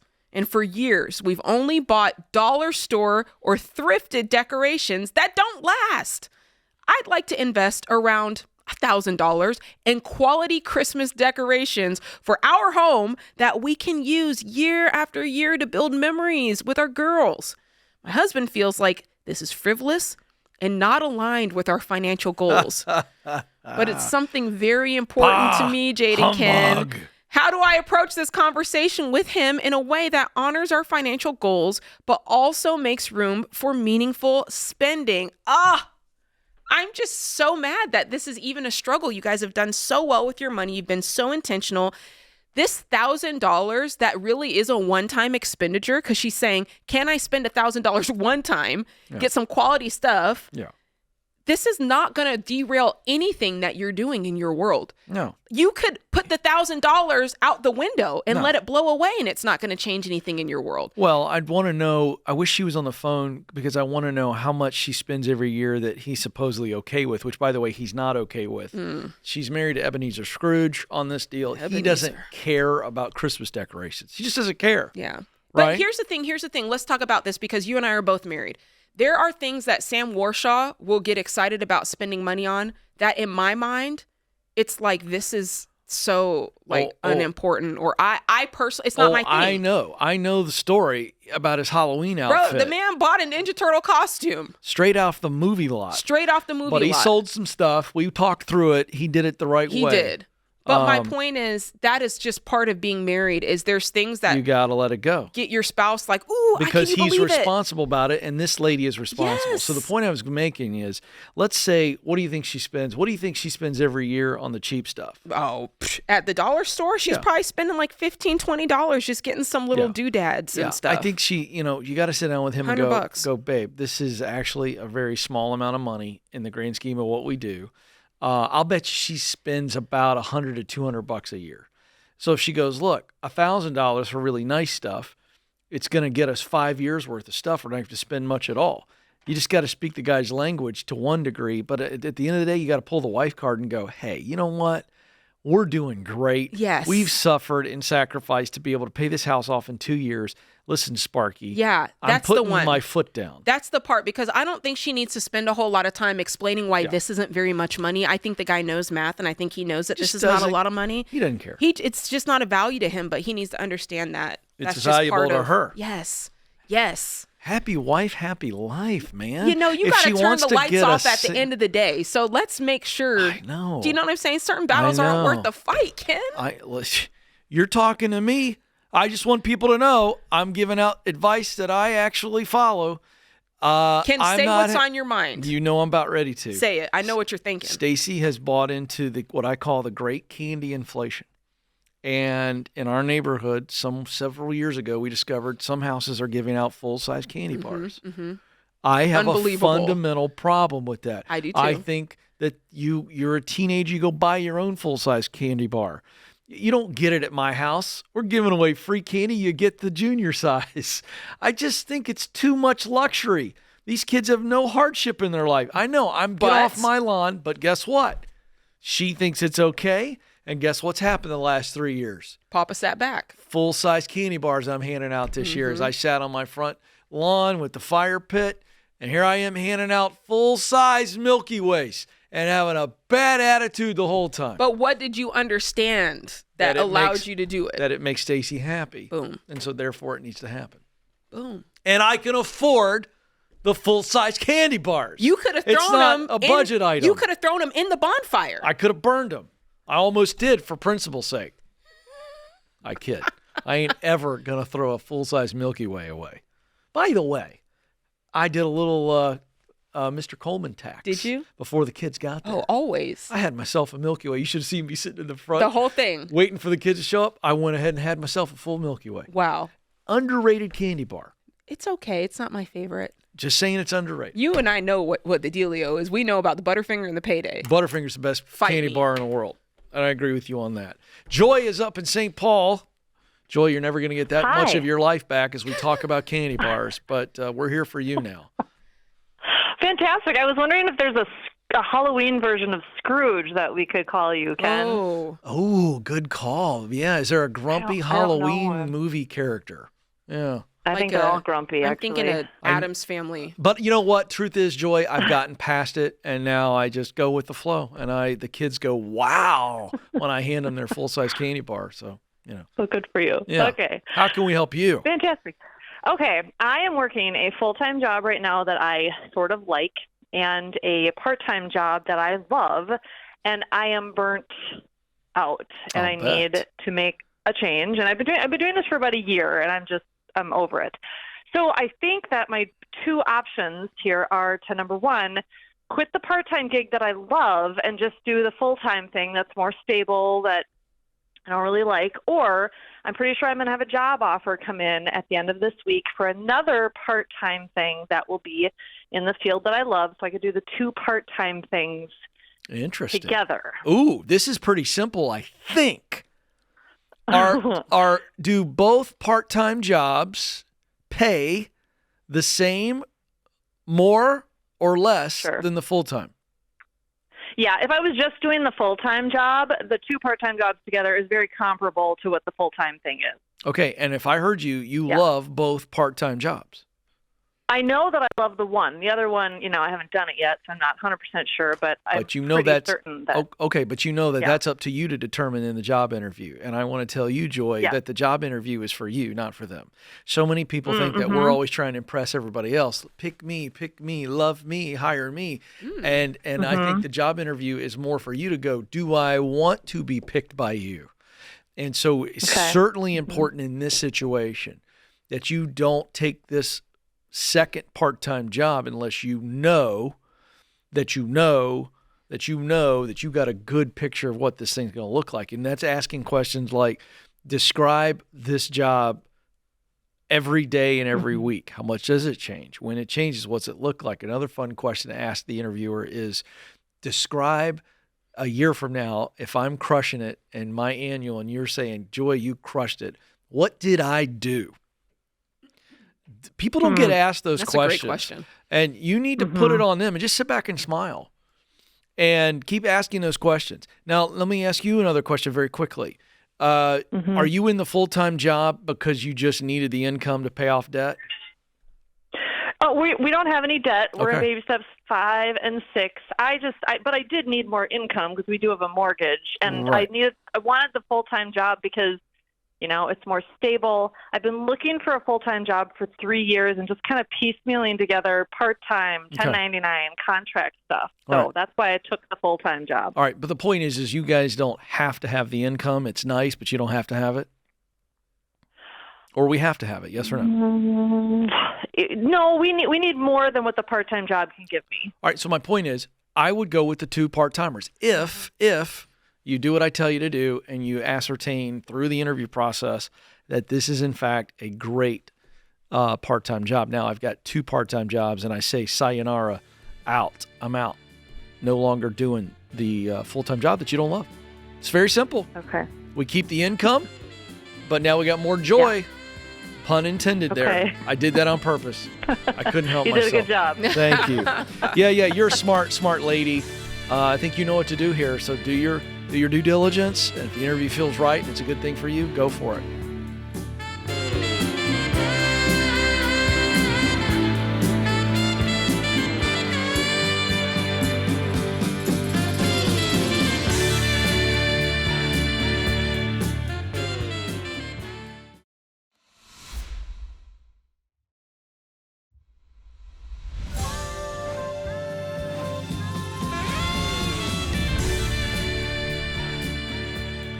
Welcome back to the Ramsey Show in the Fairwinds Credit Union studio. Alongside the fabulous Jade Warshaw, I'm Ken Coleman, excited to be with you all. The phone number for you to jump in is 888-825-5225. Kelly is going to join us now from Syracuse, New York. Kelly, how can we help? Hi, thank you so much for chatting with me. So I have kind of a loaded question with a complex thing, but I'll just give you the basics up front. I am 37. My husband is 35. We have 2 boys. One is almost 1. One is 2.5. We have been working on baby steps. We've probably got about 80,000 or so left. And other than that, we have no consumer debt. It is all either student loans or we owe my mother-in-law a little bit for helping with taxes. But just this last week, I got diagnosed with brain cancer, actually. Oh. And so I'm just trying to get a grasp on, what should we prepare for? Right now we're on Medicaid, and so a lot of our medical bills are covered, but there's some fertility stuff, some stuff that's not covered. And I feel like we're always kind of teetering on are we going to qualify for Medicaid this year or not? And so just where should we start, my husband and I, as far as Kelly, yes. You are, can I just tell you, the way you started off this call, I would have never guessed that you were about to tell us that. You are an inspiration. I am blown away by your spirit. So I wanted to say that. I wanted to say that our hearts are stunned for you. However, I'm inspired by you, and I think you're going to beat this. I am blown away. So first of all, just know that we are We're going to walk with you on Thank this, and we're so sorry that you're facing this. The Medicaid issue. What is your income? What is your combined income? Or because that's the income. It's income based. Am I right? That's right. Yes, it is. So, my husband is an independent contractor, so he can write off quite a bit. And so that is, he can write off trucks and tools and miles and all that stuff. So that, I think, has kind of kept us in that Medicaid range. So what does he do for a living? I want to say he builds custom homes. He's the actual home builder, the general contractor. No, he's not the general contractor. He works for somebody. Okay, and what is he? And I understand. Don't give me the fancy tax answer. Yeah, what's he take What's home on his paper? income in a year? I want to say we probably take home $5,000 a month. Okay. So what's that, 60? Mm-hmm. Yeah. Well, that's net 60. And it sounds to me like the Medicaid, you really need the Medicaid, but at the same time, I never want somebody to stay in an income bracket just to get government benefits. Totally. No, we know that. We don't want to do that either. Can you tell us about, and I'm not trying to get too far into it, but with your cancer diagnosis, what are they saying? Is this something that they can go in and there's a surgery? Is this something that's ongoing? Do we not know what the future looks like? So this was literally Friday. We have six appointments in the next 2 weeks coming up before Thanksgiving. We're meeting with, all kinds of doctors and, So you don't know yet? All of the people, we don't know. The understanding that we have so far is that it's not in the greatest spot, but surgery could still be an issue, but there's probably going to be some type of treatment. We just don't know exactly what that is yet. Okay. Well, high level, here's what we would tell you. That right now we're pressing pause on the baby steps and we're stacking cash. Mm-hmm. So this is what we would tell someone if they knew a baby was on the way, and we have unknown expenses. So it certainly falls in that category. So you press pause. Do you know off the top of your head how much you've been putting towards debt a month? I want to say, so we are in kind of a lucky, I guess I'm going to say lucky situation right now, is that lucky and bad. We moved in to my mother-in-law's house to take care of her, who has a version of Parkinson's. So add that on top of this. Wow. Okay. So we have a house that we have good friends who are just renting straight from us. And you're not paying for your current living. You're not paying the mother-in-law, correct? Correct. We are not paying for her. We're not. So we're that's not great having to news. deal with normal but I want to housing come back expenses. to. I want to come back to the reality of where we stand. As of Friday hit us, Yeah, what so- were we putting towards baby step 2 total? What were we putting in payments? I want to say 2,000-ish. Great. Yeah, so that's the idea. The idea here is we're stacking up as much cash as we can. Keep that same intensity that you were and put that money aside, because the long and the short end of it is your husband may be missing days of work. There's going to be days of takeout. There's going to be you possibly hiring a cleaning service. There's going to be needing other help with the mother-in-law, since you guys may not be able to help in the same ways that you were, right? There's a lot of, and I don't say this in the way that you're a burden, but there's a lot of inconvenience coming this way because you guys must deal with this. And so having the extra money set aside to where it's not a financial problem or struggle is going to give you guys so much peace while you're busy getting well and, recovering from this. And so that Ken is exactly right. So as part of that, there's a couple of small questions. Mm-hmm. He has a truck that might be worth $20,000. I'm not sure if it's quite that much. We do own our house. If we sold it, we could maybe walk away with $50,000. And so as far as those two are those things we should consider selling. Well, what would he? Should we wait to see all that happens? I would definitely hold on the house. Yeah. Don't do anything in the house. The Hold truck on. though, does he? What would he make if he sold it for 20? What would he make on it? We've paid it off, so we could walk away with 20, but we need to sign something. Oh, I see what you're saying. I wouldn't. No. Nothing's on fire yet. Yes, you Yeah. guys have the debt. You're covering the minimum payments, no problem. You have the $2,000 of margin. I get wanting to really go hard at this, but like you said, this is still so early. Let's go through the next series of appointments that you have coming up. Let's get a little bit more information, and you can call us back too, Please, Kelly. If you, as a matter of fact, do. Yeah. As this goes, call us back. Okay. And that way we can I help have you one keep more- planning. All right, we only have about I do have one 50 more other seconds. small Hit us question. super fast. That's fine. Go ahead. We owe my mother-in-law about $5,500. She's a little bit salty for paying for some of our taxes. Should we work on paying that back as a minimum payment?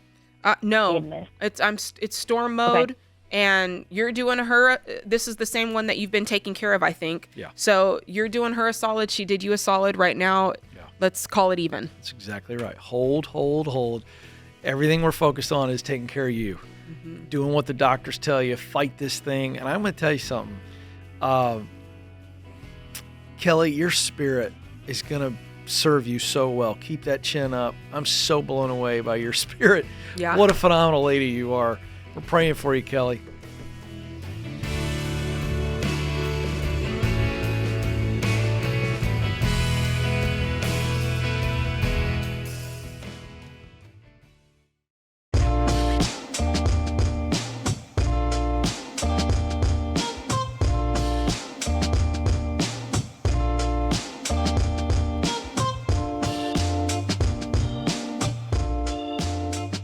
All right, let's go to Richmond, Virginia. Jason is there. Jason, how can we help?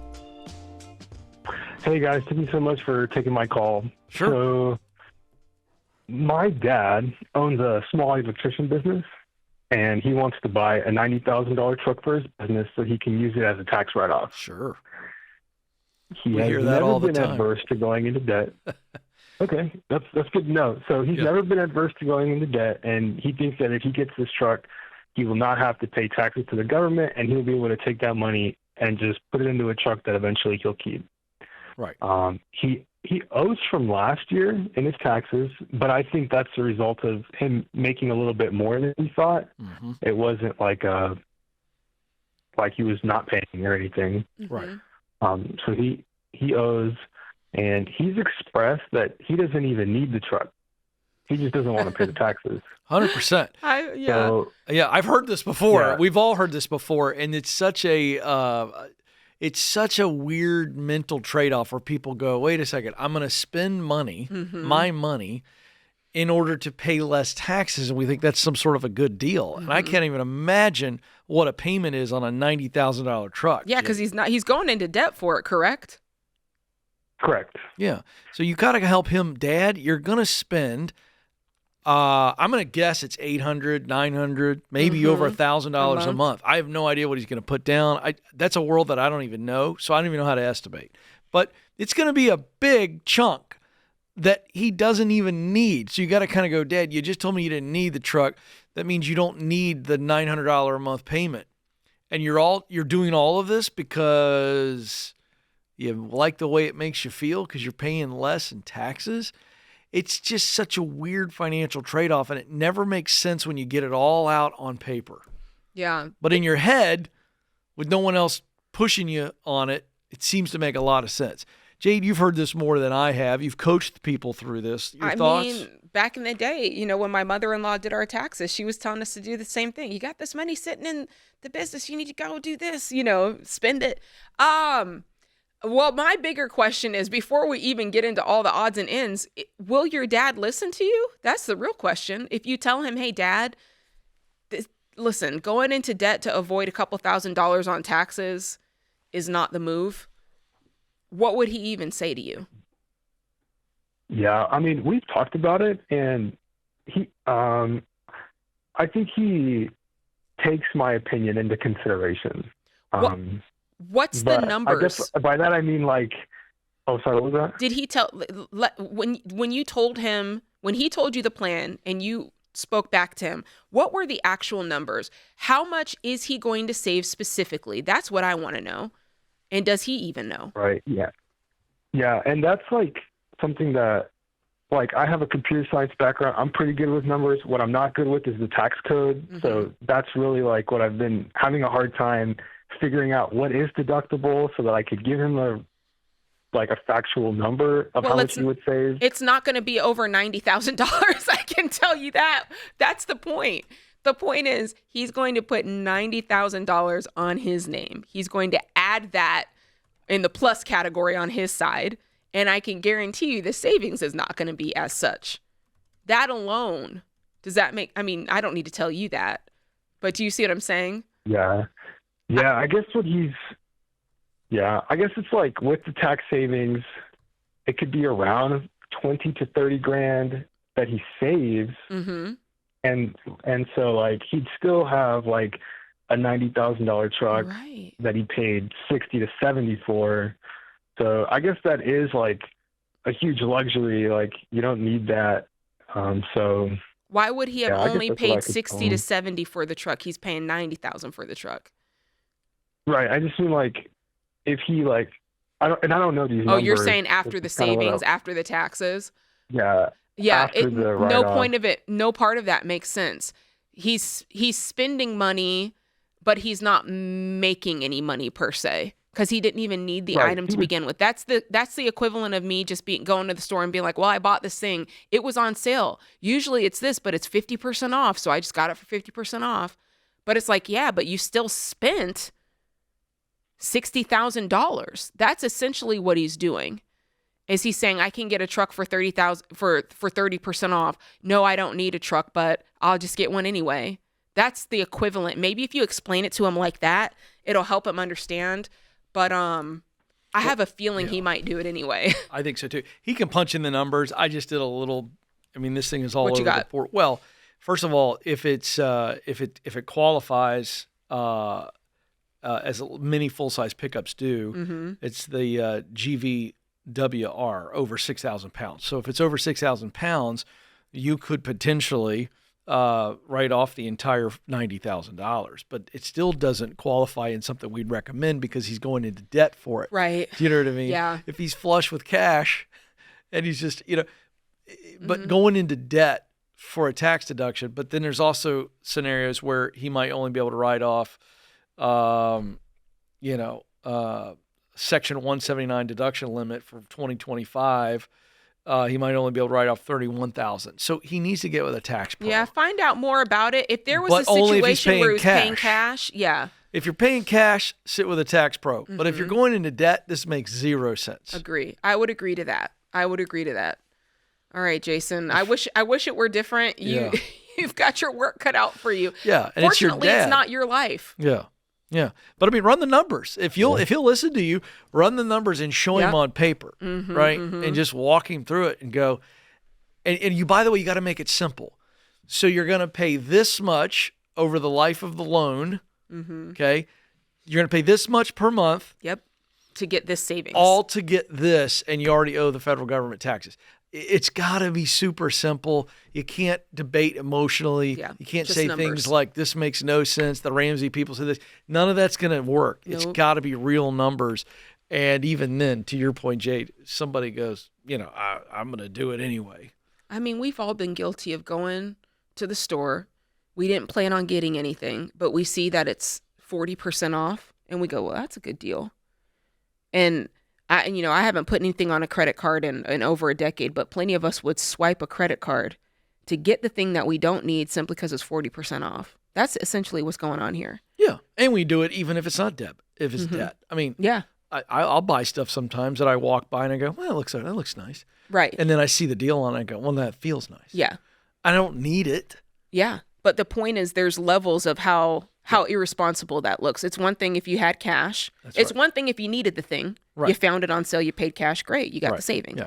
Next level is I didn't need the thing, but I did spend my own money and I paid cash for it. That's me. That's me. debatable. It's debatable. Then the third tier is I didn't need the thing, It was on sale. I bought it, and I bought it on borrowed money. That's when we're getting into Dumbo territory. Right. And by the way, this age-old argument that we've heard on the show a million times, it's all rationalization. Mm-hmm. So I want people to understand that what's happening here with Jason's dad is it's rationalization. I don't need the truck. Mm-hmm. Probably don't even want it. But it might be a fun toy, but I can justify it if there's a good cause attached to it. So we don't even run the math. We don't even think of the logic. You we said just the word go, taxes. It's taxes, it's a good cause, right? Because people hate getting taxes. You feel like you're sticking it to the government. Right. And you're really not. Right. You know? You know what I mean? And here's one for you. What are the taxes on a $90,000 truck, Jade? That's what I'm saying. It's You're high. paying taxes? Yes. Yes. So I hate to be like sticking it to you over there, Pops, but you know, you're paying taxes on that car. Yeah. As opposed to just holding on to that cash. Right. And can we talk about that for a second? How about getting current with your current tax bill? I love that. Love that idea. That's fantastic. Item 1, Jason's dad. Let's go ahead and get current on what we owe the IRS. Oh, boy. Last time I checked, they are not fun to deal with. Ooh, no. Yay.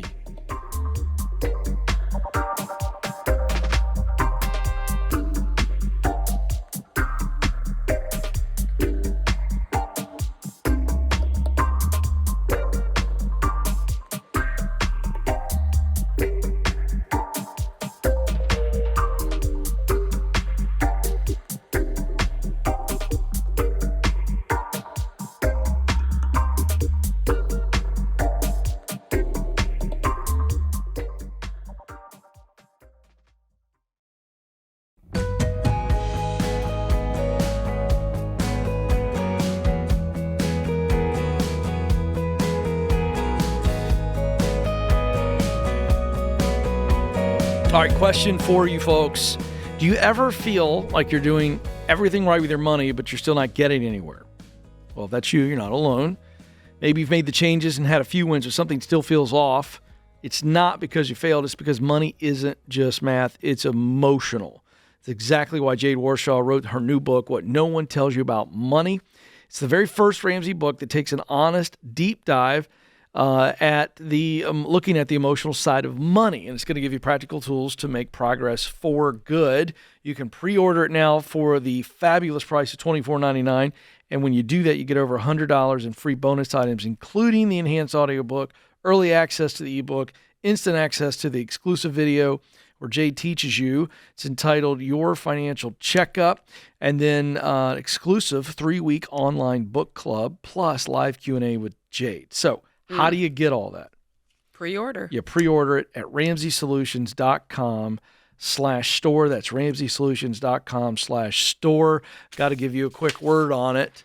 Why should people buy this? Because Dave gave you a plan for your money, and now I'm giving you a plan for you. The part that's causing you to not work the plan for your money. That's it. Okay. I like it. There it is, folks. It's a plan. It's a proven plan. Just like you had the money proven plan, this is a proven plan for your emotions. Boom.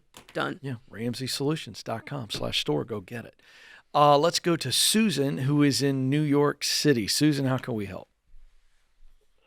Yes. Hi. Thank you for taking my call. Sure.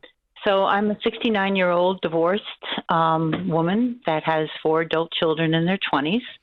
I own a home worth about $780,000.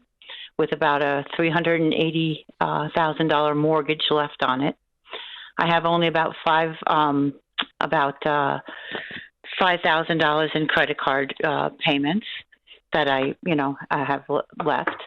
My question is that I would like to build a little detached mini house, I guess a small, tiny house, for me to live in off the side of my house, which I can do as like a senior living situation. And then I would rent out my 3-bedroom, 2-bath house for about $4,500. And I have made an apartment also downstairs for another $2,000 that I could rent out. And then I would live in my tiny house. How do you feel about doing this for my end-of-life retirement plan? I don't like it. I don't like it either. Why? Because it's requiring you to go into more debt in order to do it. That's thing one. And it's requiring you to be a landlord in older age. Yeah. Because this, like you said, this Yeah, year but I'm a I've been a contractor though, so that part is easy for me. What do you mean? Like the upkeep. I'm a general contractor. Okay. How old are you? I'm 69. 69. I've Okay. been a contractor for 30 years. Yeah, 30 years. but to Jade's point, this is not a know-how. You know how to do stuff. Totally impressive. It's just a function of, is that something that you want to lock into? What happens when you can't physically do it? It's not the know-how. You've got the knowledge, but as you age, Well, then I would get it. Then I would have, if something came up, then I would have to get help, of course. what are the numbers? Well, first of all, we're never going to tell you to borrow money. So the answer is no to borrowing money to build a tidy home. If you save up and pay cash for it, after you've walked the baby steps out, which we teach, and you already have $5,000 in credit card, and Jade can walk you through that in a second. But I just want to know, for the rest of the numbers, if you rent out your home plus the bedroom in the basement or whatever, and I think you gave us about $6,500 a month in rent that you believe you could get. Did I get those numbers right? That's correct, yeah. Okay, what do you owe on the home? So $6,500 is what you're taking in. Yeah. What do you owe every month? So then about $2,800. Okay. So the mortgage is $2,800. Can I just ask a simple, because there's a solution here that I'm just wondering about. Why wouldn't you, the mortgage is $2,800 a month.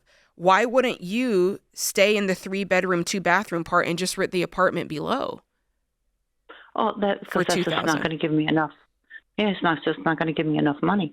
Okay, so let's solve a little bit more of that, because then you'd be paying $800 a month for a mortgage, which I don't think you're going to live anywhere cheaper than that. No, that's a fantastic number. So let's talk about this. So you've got this house. I'm going to hold it to the side for now. It's worth $780. You said you owe $380. Is that correct? Yes. Okay. So you've got some nice equity there. You've got the only debt in your name is the $5,000 in credit cards. Is that correct? Yes. Okay. Is there any money? Is there any other debt anywhere? No. Is there any other money anywhere? No. Okay. You have no savings? No savings. And what are you earning right now? Because you said you're a contractor. I would say roughly only between, say, $50,000 to $60,000. Okay, about $60,000 a month, and No, a year. Not oh yeah, a I'm month, sorry, a year. you're right, a year. And what's your Social Security? Very little, 800, nothing. 800. Okay, so that's nothing there. And you have no retirement accounts at all? No. Nothing. So wow. I think for you, I didn't want to say this because I was hoping that there was a way to get to it. I can ask realistically how many more years you plan to work. Probably, I would say 8 to 10. 8 to 10. We could do something with that. Yeah, we got to pay this credit card off. We're going to do that immediately. Yeah. And then from here on, we've just got to start stockpiling. We've got to start stockpiling retirement. That's what you've got to do, because if you can work for 10 more years, we can turn this around a little bit for you and forego selling the house as long as possible. And that would be my plan, would be for 10 years, I'm going to save as much of my income as I possibly can. I'm going to rent out this lower apartment, and then I'm going to look up, and in 10 years, I'm going to reevaluate. Can I keep this house, and can I live off of what I've stockpiled here? Or do I need to sell this house, and by then, hopefully, it's grown in value a couple $100,000 more? Okay, so my ultimate goal is to keep my house for my family, my kids, So this is the only way that I could think that without, that would work. Well, I appreciate that. I want to keep the equity of the house for them to, it's going to be very difficult having 4 children that are, in their 20s to buy a house these days. And so really that's why I was thinking that this plan would be something that would, possibly enable that to happen. Well, but did you understand Jade's plan? Jade's plan allows you to keep the house. Yeah, because if you think let's run some real numbers here for a minute. Let's say right now, what are you making, around $4,100 a month? Roughly, yes. Okay, so let's say you rent out the downstairs apartment, so you're paying $800 a month in mortgage. Let's say you picked up some other work somehow, some other things that you could bring in some money. If you could get to the point where you're putting away $2,000 or $1,500 a month into retirement, in 10 years, that's $400,000. That ain't bad. To have that at 79 years old, and you could draw some off that, right? And suddenly that's not looking so bad. When you say draw, you say draw some in what way? I'd want to see if there's any way that you can, for sure, off the growth so maybe 10%, and work with a SmartVestor Pro to say, what is this? How long is this going to last me? What can I take from this to where I can take from this until I'm 85 or what have you, 95? And I'd work with a SmartVestor Pro to get that number. And then that's buying you time of not having to sell this house. That's right. Because if you can live off that nest egg, that's another day that you get to keep this house for your family. Yeah, I get that. You see what I'm saying? That's my main goal. Yeah, no, that's my main goal. Or listen, here's an and we're trying to get you some retirement income of which you have none. Okay, but if you decide not to do that, go with your plan, I would at least wait and pay off your credit card debt, and I'd save up the money for the tiny house if you're going to go your route. Don't go into debt is my point. I love Jade's route. It's the route. We got to think about your long term while you're healthy. Because your Social Security is going to pay for the rent. So you could easily live off 2, invest 2. Yeah. That's what I would do all day and not go into more debt.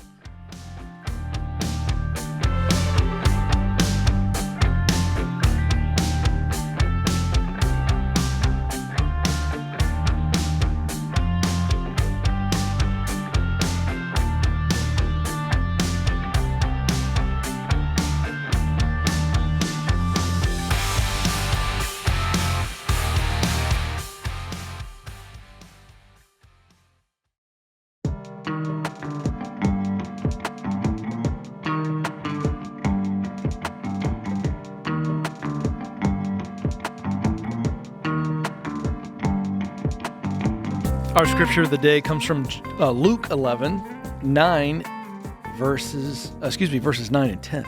So I say to you, ask and it will be given you, seek and you will find, knock, and the door will be open to you. For everyone who asks receives, the one who seeks finds, and to the one who knocks, the door will be open. Our quote of the day from Ronald Reagan: we can't help everyone, but everyone can help someone. All right. Sadie is up in Grand Rapids, Michigan. Sadie, how can we help?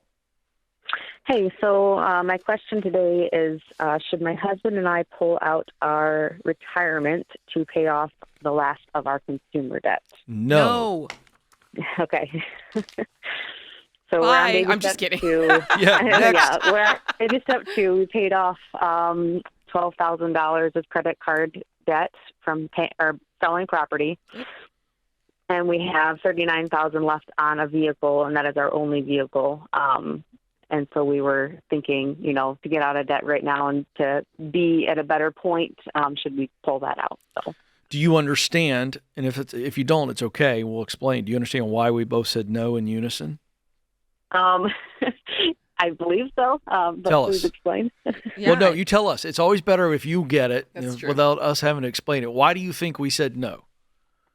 Well, I mean, it's already invested. It's already in the works, and you have to pay penalties as well as taxes. You got it. Pull that out. You got it. And can I just say, there's no shame in your game. We're not judging you. I love that you've had it. Yeah. And this is all a result of having it. It's You just have excitement had to it. get debt-free. We want to pay it off today. Yes. And we get that. 100%. And we've both been there before. But you guys have done so much. How much money have you paid off in debt to this point?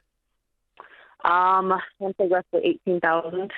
Okay. And you did it in one fell swoop with the land sale? We lost lost on the you. vehicle already. So. All right, we lost you. Are you there? Yeah, well, we are. We're not sure you were on that one. We couldn't hear you. Go ahead. I'm here. So we paid off $12,000 on the property and roughly $6,000 on the vehicle already. Good. Okay. And what's your income together? So I don't work. I'm a stay-at-home mom, and my husband makes about $60,000 before taxes. All right. Okay. Tell us about the $39,000 car. What is it worth if we were to sell it private sale? So we're underwater, roughly $10,000 on it right now. Okay. Well, that's the other reason why you wanted to dip into the retirement, because that feels even worse once somebody's committed to something. So if I were in your shoes, what would happen? I mean, if you really wanted to get out of this fast, I'm not saying you have to do this, but if you really wanted to get out of it fast, you could say, okay, we're going to save up a quick $10,000 maybe, and then get a loan for the other $10,000. So you get out of the car, and then you have $10,000 to pay for a cash car. So now you have $10,000 of debt plus a $10,000 cash car. How quickly could you save up $10K? I mean, probably within 10 months, 12 months. 12 months to save up $10,000? I mean, with you guys side hustling, he picks up extra work, you're working at night, you're doing something from home. I'm talking about when balls to the wall. How quickly could you do it? Aggressively, probably 6 months. Okay. This is as excited as you were when you first called about getting rid of this and going to any extent, even, pulling out retirement. I want that same energy on the side hustle to get the actual cash to do it, because you guys can do this. And this is a suggestion because I thought you were super, super excited to get out of debt. If you think you can pay off the $40,000 here quickly, it's going to take the same sacrifice. So it's just, how quickly do you want to do it? Because if you have $40,000, that's going to be that much longer that you're going to be in that frame of mind of we're doing whatever we have to take, beans and rice and beans, right? And that's not necessarily fun. So I was just trying to shorten it for you. And that's kind of where we're at. We're only positive $600 a month. So we're putting that towards it, and then I'm working on getting a part-time job to work from home to help with that. So we'll be hopefully $1,100 positive a month, and that's with nothing extra. So great. And your husband, he needs to kick it into high gear too. And when we say scorched earth, high intensity, we really mean it, Sadie. Like this is, I kiss my husband in the morning and I might not see him until we're both asleep at night, kind of thing. Yeah, I mean, we've had so many debt-free screams. You may have heard them on the show where people are working crazy hours, and just instead of the crazy hours, let's just throw a number out there. All right, so let's say you guys generated an additional $3,000 a month, and all $3,000 of it went to the car. We're out in a year. Now, I always like to oversimplify, but I don't think that's truly oversimplification. No. I'm giving you a number. Then you work backwards. And then you start going, well, if I got to work this many hours to get there. But it's like, what do we have to do, Sadie, you and your hubs, through selling more stuff and working like crazy? Can we generate $3,000 a month that we would put on the car? And in that case, we're out of it in 12 months, and we got a nice car. Great. I would go that route if it were me. Okay. And I'll tell you why, and I want Jade's take on this, but I've heard Dave say this. I've been on this show with Dave before, and he'll say something to the effect of, I like you paying this car off so that you get this whole debt payoff. With the large swaths of selling something here and there while we fundamentally don't care, you don't feel it as much as when you're hustling. If it was a little cheaper, I might say that, but you guys making $60,000 and having a $40,000 car, it's too much car. It's too much, no question. And that for me, and the fact that you had another car that was 18 or whatever it was, 6. It's just you guys have too much for your income, and so that's why. If I had to do it, I would sell the car and get something cheaper. Not saying that you have to stay in a $10,000 car forever, but after this debt is done, then you can save up another $5,000, get yourself into $15,000, right? Get something closer to 20, 25. That feels right. But I think that if you do my plan, you'll still get some of the medicine that Ken is talking about of the, I gotta work, either one I gotta hustle. I am all for selling the car. But because it's the only debt they have, I'm fine if they attack it too. But I'm giving you a 12-month plan. On the car. And you got to choose. But it's going to be uncomfortable regardless. Yep, for sure. Yeah. Is your husband fully on board here? Oh, 100%. Yeah, he's listening to the show as we speak. So Okay. Game on. Yeah. Well, there you go. I mean, you'll be surprised what you can get for $10,000. Oh, I love searching up cars. Yeah. And by the way, that's the quickest way to do it. Now, and again, you got to go get the smaller loan. That's the only time we're okay with that. But you're going to get out of debt faster. No question about it. So, yeah, appreciate the call. Good call. explain the I love this because, again, I always want to remember we have a lot of new people coming in. Yes. Explain our ratio on car. Why did we say this was too much car based on their income? So the thing to remember about cars is we all need transportation, but cars go down in value. They're not going up. And once they start going down in value, you feel that in your wallet. You feel that in your take home. And so if you're making, our rule of thumb is you shouldn't have more than 50% of your salary in things that are going down in value. So they make $60,000 a year. The max car they need is about $30,000 combined. So each of them are driving a $15,000 Camry. Yeah. That's basically what that looks like. They've got a $40,000 car and then another vehicle that they paid off. So we already know more car than they need. And I know, Ken, when we tell people to sell cars, it's like, what are you saying, Jade? But the truth is that car payment is keeping so many people from doing the things that they want to do and need to do with their money, like invest for the future. And so if you can get back your car payment, you are ahead of most Americans. If you can sell off your vehicle, and if you're upside down, what we were telling them to do is go to the bank, or I don't care what kind of debt you get for the difference.